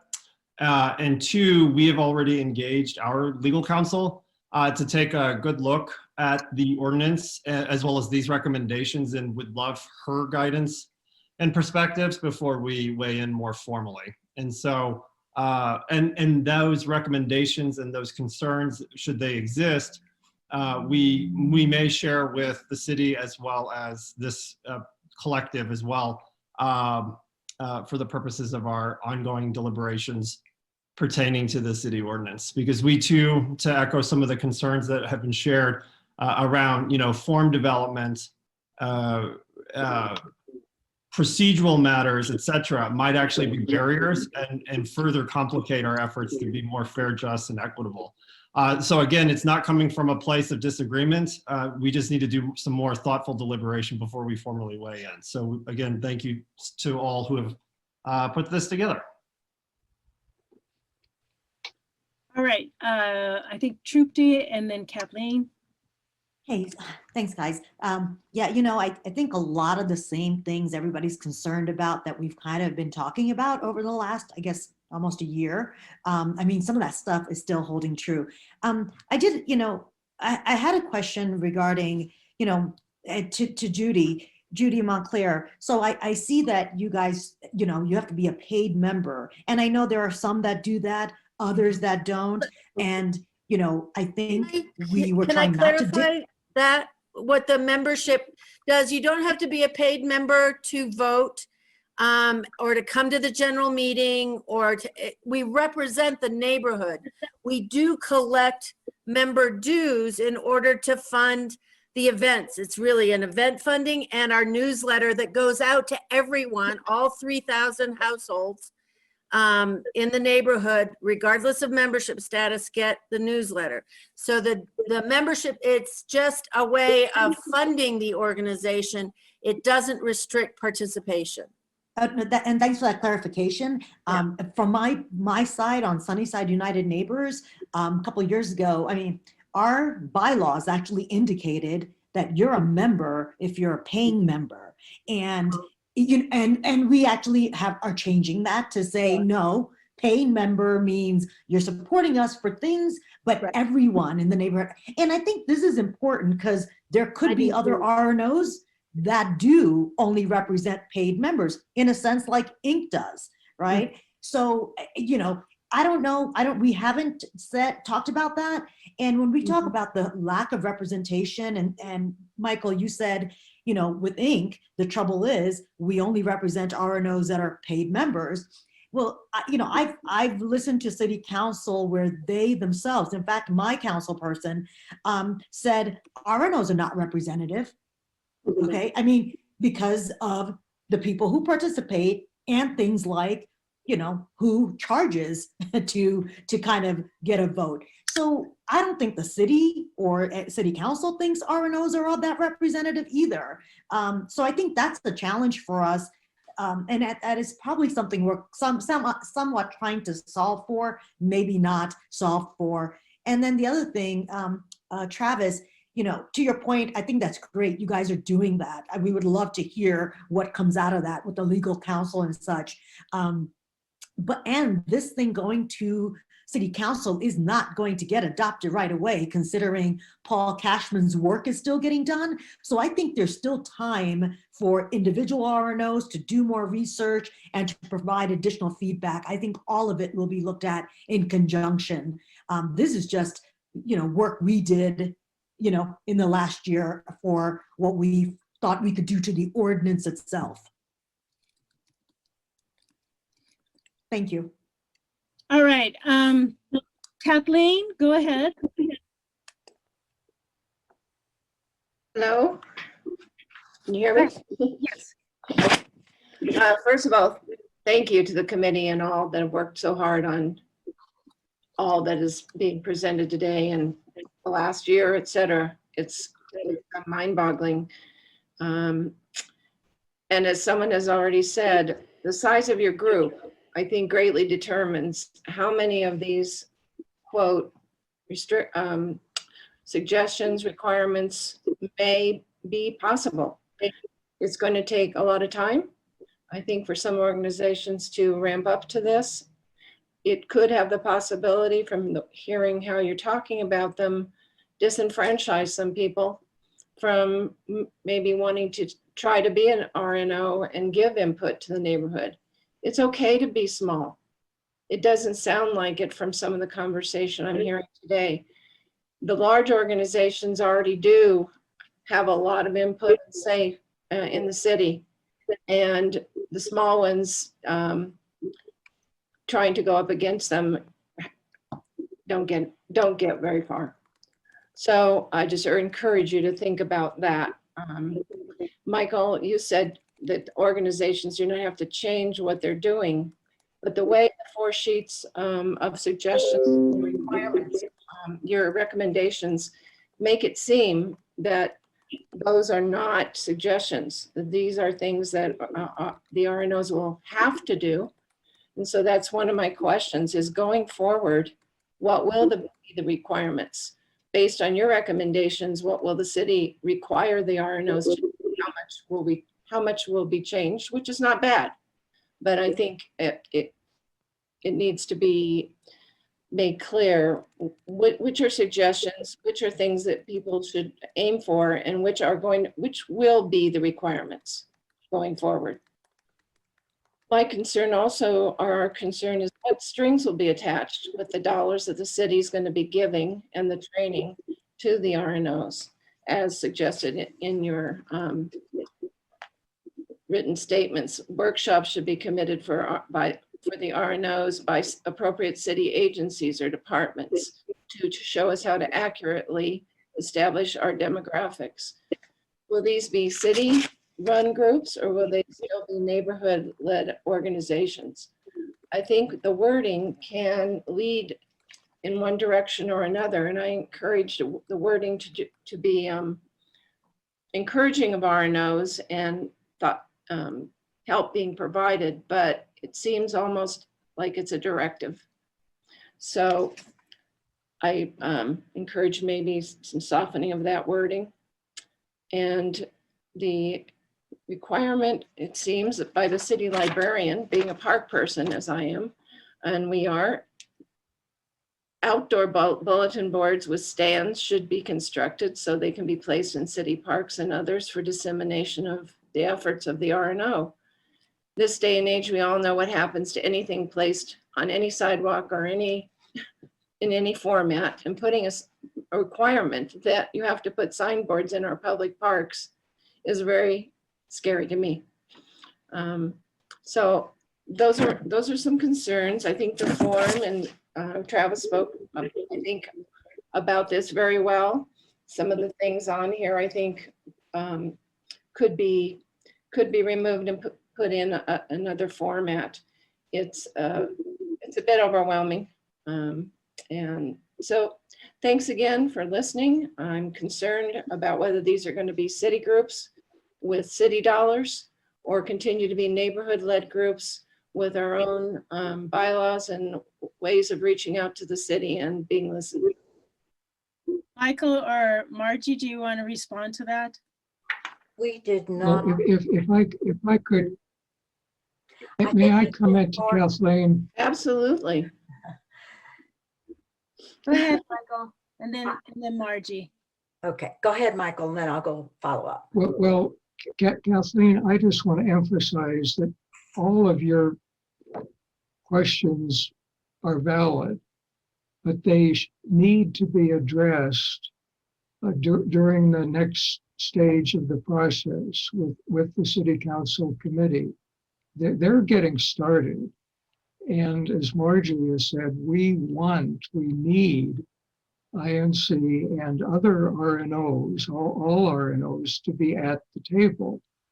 We'd like to get council's attention by sending this to them during the next week or so before they start having their meetings.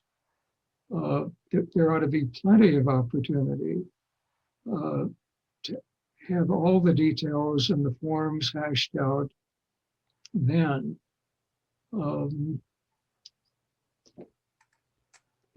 I promise you that Margie and I, and I'm sure Loretta, will try to keep everybody updated as to when the city council committee meetings are going to be and how to tune in and where to send comments.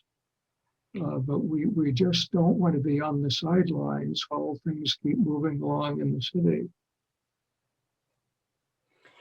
And I'd like Kathleen to address a comment that you made.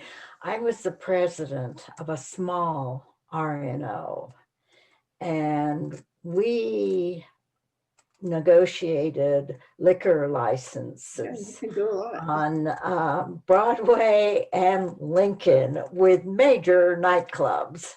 So I appreciate what you're saying. Small RNOs are just as valuable as mid-sized RNOs as large RNOs. We're all important. And anyone that forms an RNO and takes the responsibility on of advocating for their neighborhood, my hat's off to you. So RNOs, small RNOs will not be sold down the river, so to speak. And a lot of your concern about the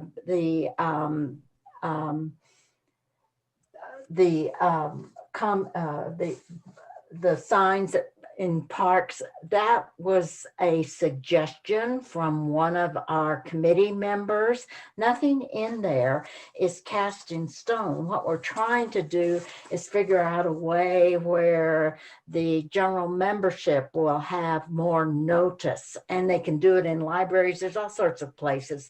So that is what, but I think it's really important to stress that City Council is starting to work on this. And if INC wants to be at the table, we need to work on this as soon as possible. Let me just say one thing before you comment, Kathleen. I think that the one thing to note is that what Margie just said is that we want to be at the table. We know this is not going to be exactly the final format. Everybody knows that. And if you don't know that, I think we all kind of need to understand that, right?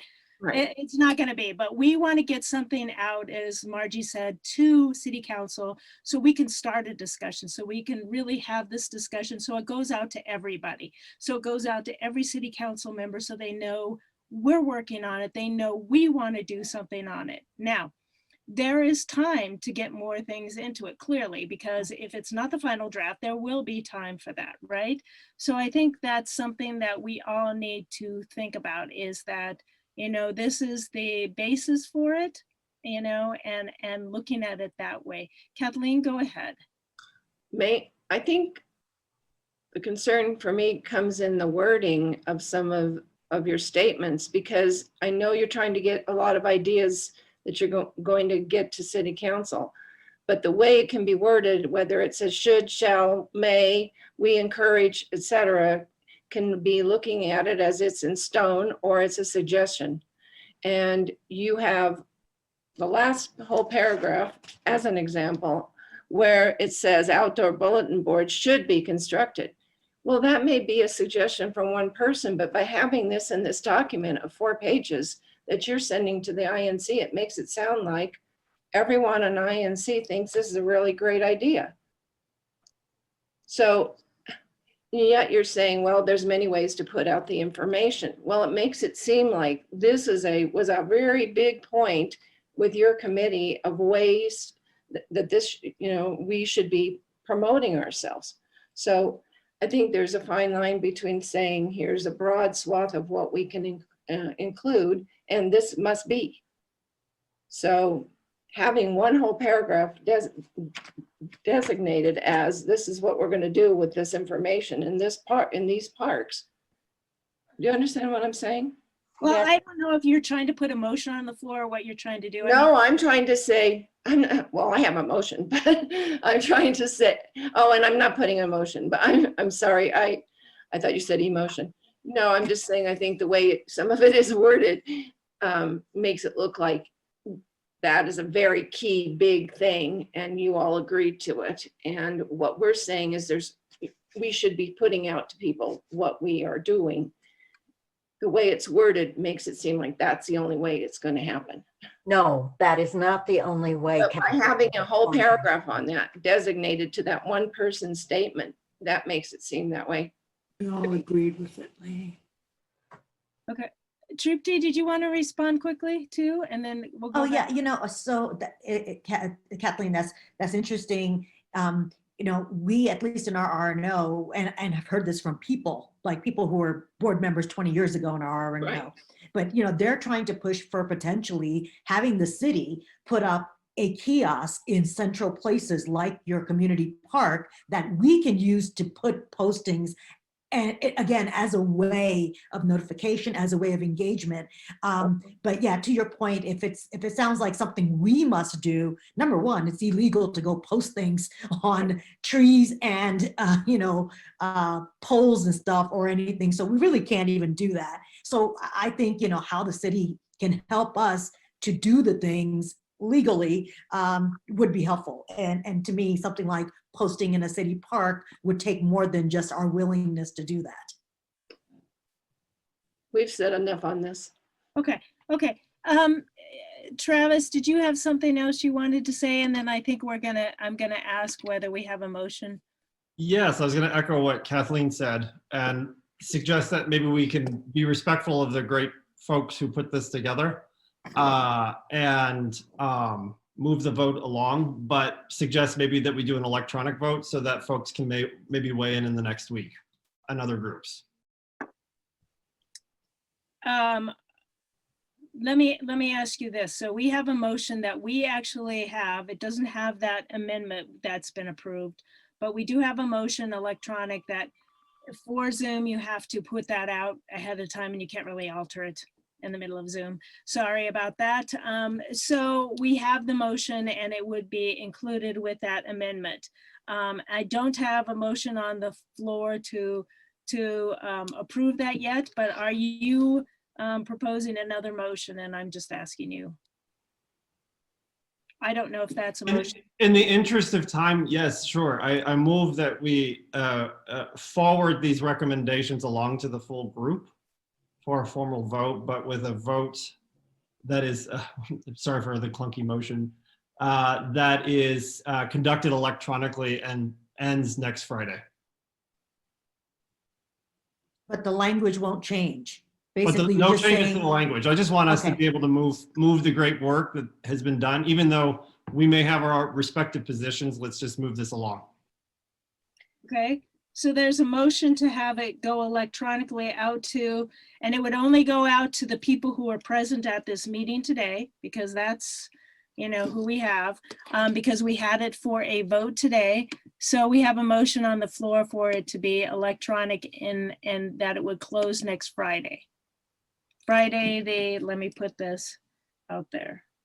With the amendment, Loretta, correct? With the Yes. amendment, yes. That it would end Friday, December 18th. I second that. Okay, Christine seconds that. Any other discussion about that? Like I said, I'm gonna have, I'll just say this. We do have, like I said, we have the motion ready, a vote ready on Zoom, and we also have a place that I wanted added that says comments, right, Maggie? It's, There's no way to add comments. In fact, I had to pare several things down for this poll. Okay, all right. So we have a motion and a second on the floor. Any other discussion? I don't Well, think you have a second. I would like We to did. It's voice Christine. something. At our last delegate meeting that we had a month ago, we made it very clear what this meeting was about today. You were supposed to take it out to your RNO, discuss it, and be prepared to vote today. Now, we have delayed once again. The purpose of the meeting today was to discuss this, vote on the motion. And this was a meeting we normally wouldn't have. We scheduled No. it specifically for this. And believe So- me, this is the worst time of year for me, and having a meeting right now is I'm incredibly busy just because of work. So because everybody wants to get divorced and settle everything before the end of the year. But you know what?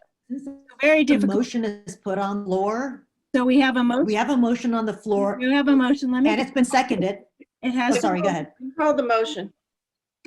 We're going to go ahead and call it. You want to withdraw? I'm going to call the motion and go Okay, ahead, hold on. Travis.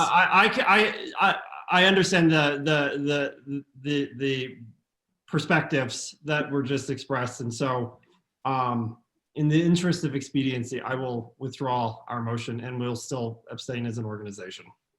You, Travis. Right. So now we can actually vote on this ordinance with the Well, amendment. I need a motion from the floor to vote on the. I'll move that we vote on what was sent on this Okay. motion. Do we have a second? I second the motion. Okay. Well, Steve hold Neeson. on. We'll go ahead. I'm a little confused. Christine, you're now saying that the amendment that we just voted on to add to this, you don't want included in what we're voting on? No, No, vote no. on the whole thing. Oh, okay, okay. We're all right, voting on the thank whole you. thing with the. Okay. I'm going to try and bring it back on the chat, and I will read it one. Do people need me to read the amendment again? No. Oh, Okay, the amendment's there in the chat if you want to go back and find it. I'm going to go ahead and Maggie, can you pull up the vote?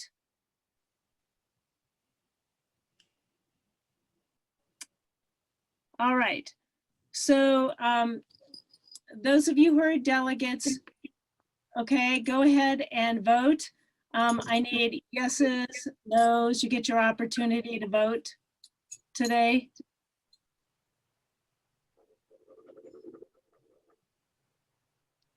So Lucia asked a question, and actually I have a question for Maggie. Maggie, on the polling on the back end, will we have the name of the individual who voted? No, no, this is a anonymous vote. Okay, so please only vote if you are a delegate. Please only vote if you are a delegate. And I can't stress that enough. So if you have a D by your name and you're a delegate, you can go ahead and vote. Those who, you can vote yes, no, or abstain, okay? So Lucia, your answer to your question is, we're gonna do this on the honor system. Yeah.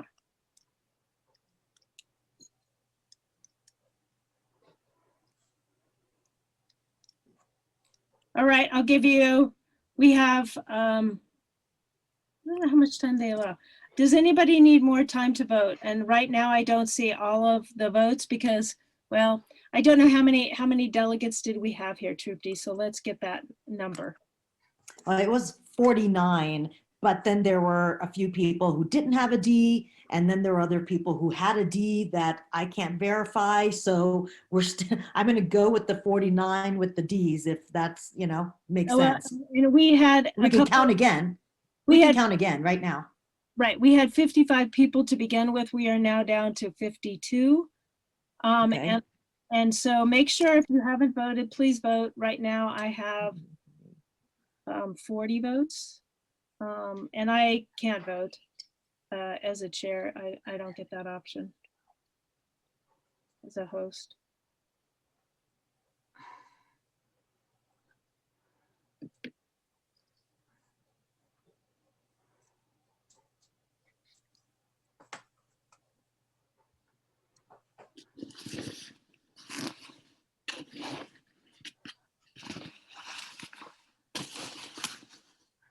I'm counting 39 with the D in front.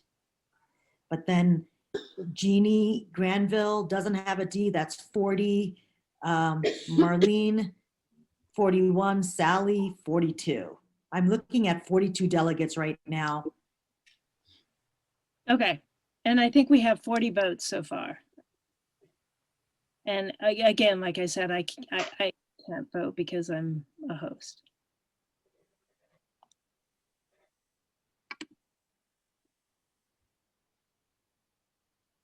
Okay, anybody else need to vote now? This Oh, is Jean Granville. I registered as a delegate, so I'm not sure why it's not coming up. Did you put? That's not how this works. Oh, You have to put, Did you put? I know you came in a little late. Did you put a D by your name? Oh, here? No, I'm sorry. That's how we need to do it for I kicked out a Zoom. couple times. Oh, you mean Yeah, put so D just- by my name as I, Yeah, so if you go to participants and you see the yeah, participant, rename? rename. Yep. Yeah. Put a D in front of your name, okay? Okay. Perfect. yeah, hi guys. We know on the back end what you put in the form that you filled out. However, for us to do a vote like this via Zoom, you know, that's why we're asking for the D. You know, when you came in and typically when we were in person in a meeting, you would typically get a, you know, a little sheet to vote, but, and so, okay. And so I think we have 25 yes, 2 no, 15 abstentions. And I'll let you, Trupti, look at that.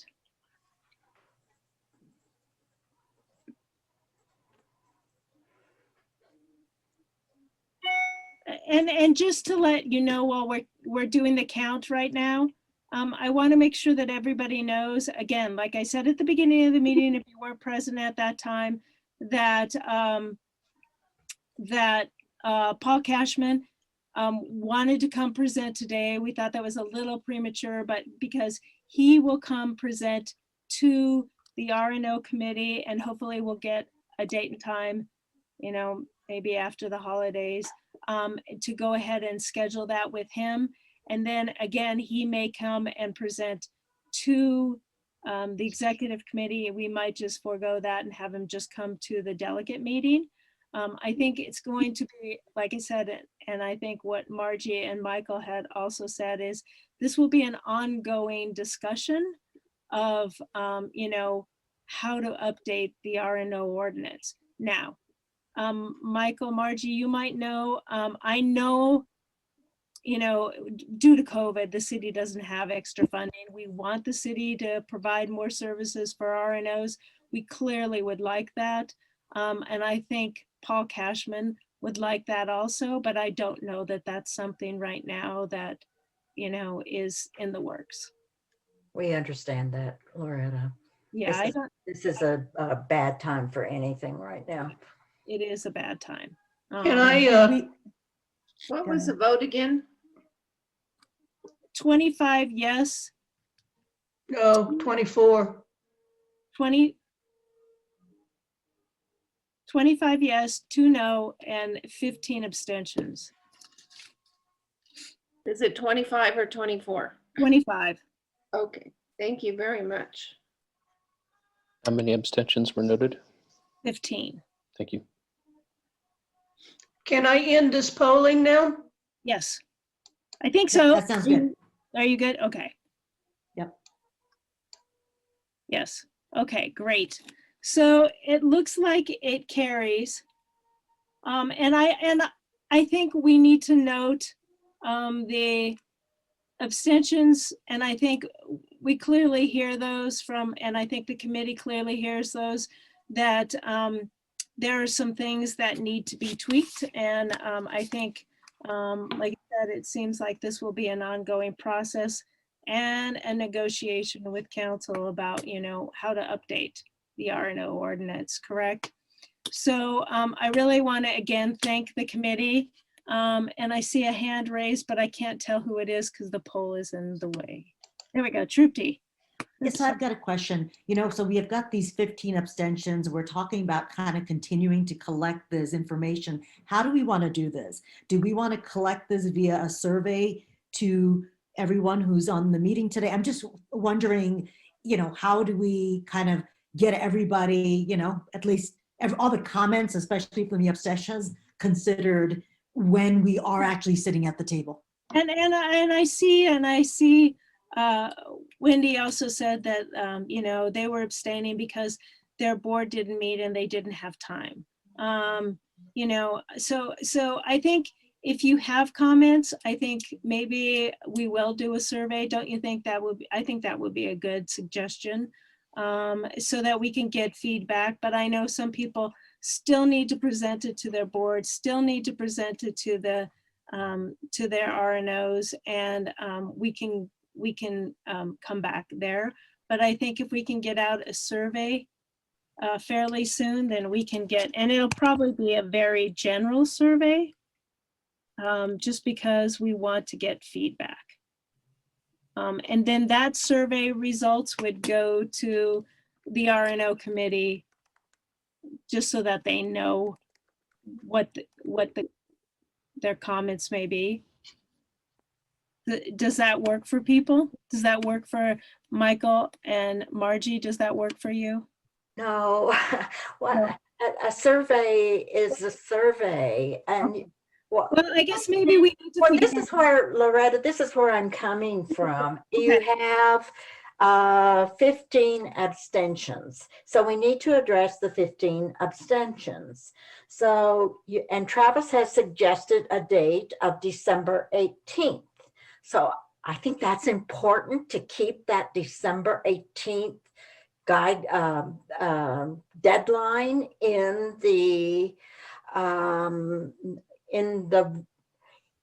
whatever the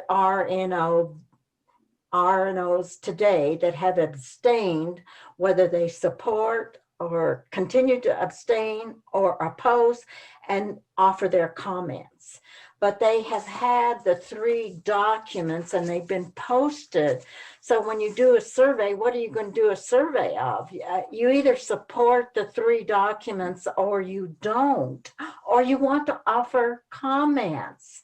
So I don't have a problem with. You're right. So then maybe it's just collecting comments. That was more it was through SurveyMonkey, but it's just comments. It wasn't meant to be a survey of something. It was meant to be, how do we collect comments, right? Okay. That's what it is. Yeah, but keep the deadline of December 18th. I think that's very important, that issue that Travis raised, because we could go on for a year. I guess the only thing I'll add is, who will be, Maggie, or myself, will we need time to put the survey together so that everybody still has that week, because let's not forget that there is a little work there too. Yeah. Kathleen, what did you want to say? I just wanted to say, well, first of all, thank you all for everything. I do believe you have a full recording of comments, and those of us who abstained, I think you know some of the concern. And if you want to add additional concerns, so you want us to now write all those down and send them to you, or can you not use the recordings and the notes? Well, I don't know that everybody commented, because I don't know that everybody who abstained had the opportunity to comment. I can't. So you only want the people that abstained to comment, or do you want? No. I think it's fine for any comments. But I think if we have it, it's going to be a short window of time to comment.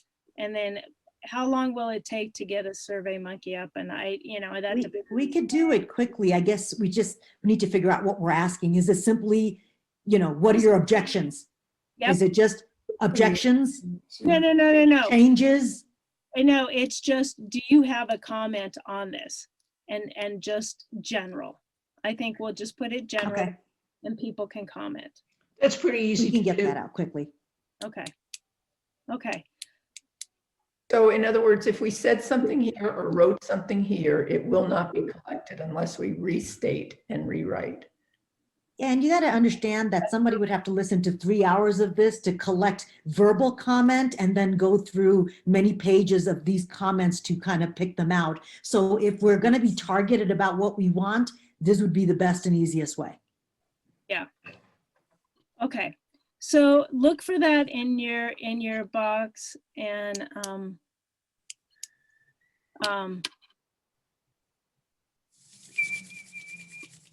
and so we'll go ahead and do that. I want to thank everybody again. I have one thing from Jane Potts to talk about the awards, and we are doing them this year. So I want to make sure that everybody knows that. So Jane, you have a few minutes on the floor. Thank you all. I just wanted to let everybody know that COVID is not going to stop us from acknowledging the people in 2020 who've done something outstanding in their neighborhood. So the information is on the website. The deadline for submitting a neighborhood star is January 29th. And I want to thank my committee members of Mary Jane and Rudy Giordano, Sally Kurtzman, and Ann White. And we got together the other day, and I think we've come up with some really good ideas. This is going to be on the delegate meeting in March after the election. So it's the second Saturday in March. I think it's March 13th at 11 o'clock. And Maggie has done her outstanding work again and made it possible that it'll be an online live YouTube. Is it YouTube, Maggie, or so that all of the friends? It can be on Facebook and YouTube. So Great. those people who are not using Facebook, they can still see it on YouTube. Wonderful, because we want all the neighbors from all of these places that are going to be recognized. And if you know of a youth group who should be nominated for the Youth Civic Engagement Awards, we're going to be giving those again to some youth groups. So think about who you want to nominate. If you have any questions, get in touch with me, and thanks all.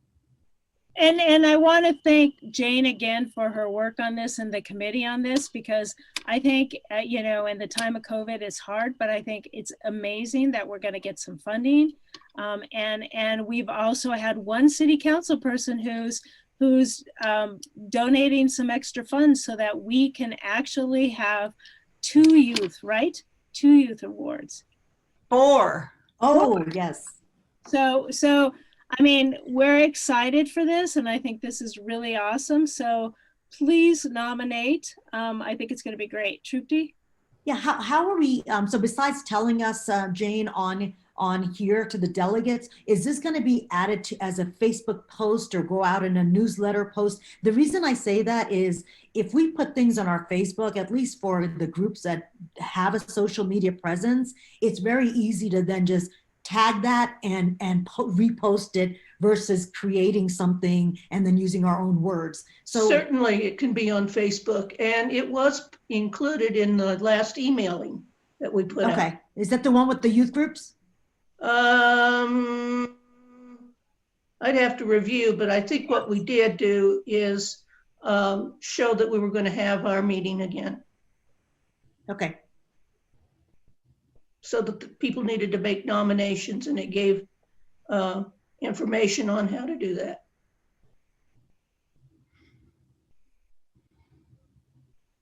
All right. And I don't know that there's anything else. And again, thank you all for being here on a Saturday and you know, a Saturday before the holidays. And I really appreciate it, or on the holidays. Thank you. I really appreciate everybody that participated today. And again, look for the emails regarding the Survey Monkey, which you'll just do a comment. It's not a survey. And if you have some comments, and you know, I'm going to try, and I don't know if I can collect all this information. All right, so yeah, we've got folks making different recommendations here about this kind of collecting of the comments still. So Adrian is just send it to the abstentions. We said no. Another question is, can the survey be forwarded to board members? I assume this would be delegates specifically, and the delegates would need to ask their board and then represent their board, correct? I mean, the way I view how I would do this as me as a delegate, I don't vote for what I want. I vote based on what the board thinks, you know, we should do. So that's why I abstained, because our other delegate who was supposed to do this didn't get around to bringing this to the board. So I abstained for that reason. So I guess Christine, Meredith, you know, I guess the question is, how do we want to do that? Does this just go out to anybody or just the delegates who are here today?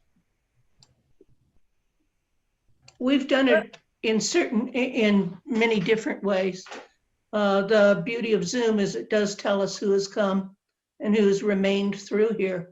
When we've done other surveys, for instance, Joel's, we sent them to the people individually, and they could only be used by that person with the expectation that they would vote as their board wants them to.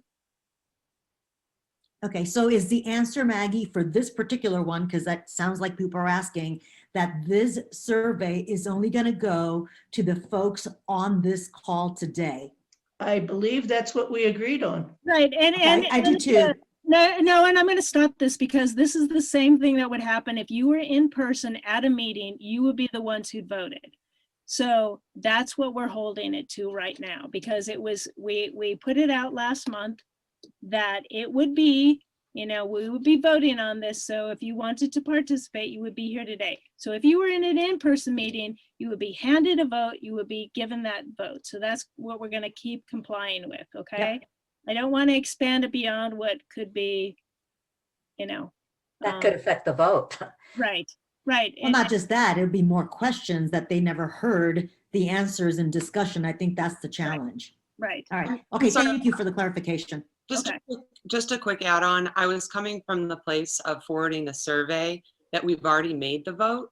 We have made the vote. It's not a survey. And that it has passed. So the survey was merely about collecting comments. Yep. Yeah, it's So it's not a survey because, place let me finish. It's not a survey. It's called Survey Monkey. That's what it goes through. And so it has to go through something called Survey Monkey. It's just for comments. That's all. Right. And so since it wasn't a vote, I wondered about having our board members comment on it. We already did vote, right? So I guess. it's not a vote. And that's why I'm saying it doesn't necessarily have to go to the delegates, that if you're looking for comments, we're already passing this on. And if you're looking for comments to amend or add on to it, then perhaps having a larger pool from your board members might be useful. But it sounds like we're trying to say that the vote that we just took on moving this forward is not sufficient to move this forward. No, I'm not saying that at all. I'm saying that the vote was done and complete. There was the other add-on piece about allowing time for comment until the 18th for those who abstained. Yes. And if there was going to be a period of comment, then that has nothing to do with delegates voting, but in fact seeking R&O input on this that would be passed, and that would be added on as comment to the voted for already R&O ordinance. I think what it is that, if you came here with a vote to abstain and you got that from your board and your board says abstain from this, we want to know what are the rationale. So if you need to go back and get clarification from your board, you get clarification from your board, right? Right. And Meredith, I think the challenge here is, and we run into this with even our R&O type meetings, is folks who aren't here to listen to all the discussion. And this discussion is this is maybe month 2 or 3 on this discussion. And then you ask them on something like a survey a process, right? Like, hey, give us comments on this. They don't actually have some of the context of all the discussion that took place. And I think that becomes where now you're just inviting new debate when we're not really looking for debate. So, I mean, I think that's one of the challenges. And I think that's why we stick to folks who are at the meeting are the folks who speak for. So for you, Meredith, I think that it would be that you take this to your board, you collect that feedback, then you come back and represent your board with the comments through the process that's going to be sent to you. Okay. One last comment, and then we're going to end for the day because we're at 11:30, and we were going to only go until 11 today. And so I've made obligations that I have also. So Kathleen, did you have something you wanted to say? My question is, what are you going to do with the comments? You have 42% of the people that attended your meeting today that are abstaining or have voted no. Are you going to change what you have written? If you're not, then I'm not sure what the point of this is. 42% of the people. But let me finish. So it's going to go back. It's going to go back to the committee, right? And I get your point. I get your point. That's it. I get your point. It's going back to the committee. I mean, every person could change something, right? I mean, I'm sure they could. And that gets frustrating for everybody, because that's why INC gets frustrating for people and they leave, because we fight over things perpetually. So I think the thing is that if we can come to a place where we know that we are hearing the comments from everyone and that we take those back, like I said, this is an ongoing process through with the city, and this is not final, and we all know that, and I can't stress that enough. I've already said it twice. So I think the thing is that what we can do is take that back and say, okay, this is where we are. We've had work, and we applaud the work that's been done. I think that there's a lot of work that's been done, and there's a lot of things we would like the city, and we would all like the city to do differently. And we'd all like all neighborhoods to like have great representation. So I think the thing is, maybe, last comment from, Michael, if you want to add anything, or Margie. And again, like I said, Paul Cashman will be presenting at the RNO committee, and we can at least take these comments, at that time too. So I think that's something I can say we could do. That's not good enough for you, I see. No, I'm just shaking my head, thinking Okay. it's just like politics. Yeah. Well, Mainly, that's true. mainly though, you don't have a super mandate. You have 59% of the people, or 101% of the people voted. So there's a little something wrong there, but. No, but we always have that on a vote, and I've had things go, I don't agree with either. I mean, well, there's been things that have gone through that have been totally diametrically opposed. But this is a big deal. This is how we're going to run ourselves as RNOs. There are major problems here that people are trying to tell you about. It's not just a word here or there. I'm going to quit because I'm obviously, past my time. We totally appreciate your comments, and we want to know that. And we want to know how best RNOs can work. And so nobody's trying to minimize that at all. I think it's very important. I think the thing is that we need to hear from everybody. Michael, do you want to add anything else? Poor Michael. He left. I think you're on mute. Yeah, you're on mute, Michael. So I apologize. We've listened very carefully to everybody's comments. We'll get the letter sent off to City Council, and I should add the mayor's office. Hopefully by the end of next week, and we'll keep everybody posted. We know this is important, Kathleen, and everybody else, and we'll keep everybody posted, and everybody can comment directly to City Council.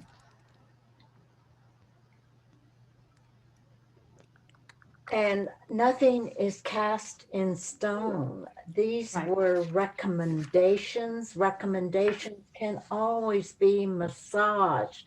You can include other things. It's a broad recommendations.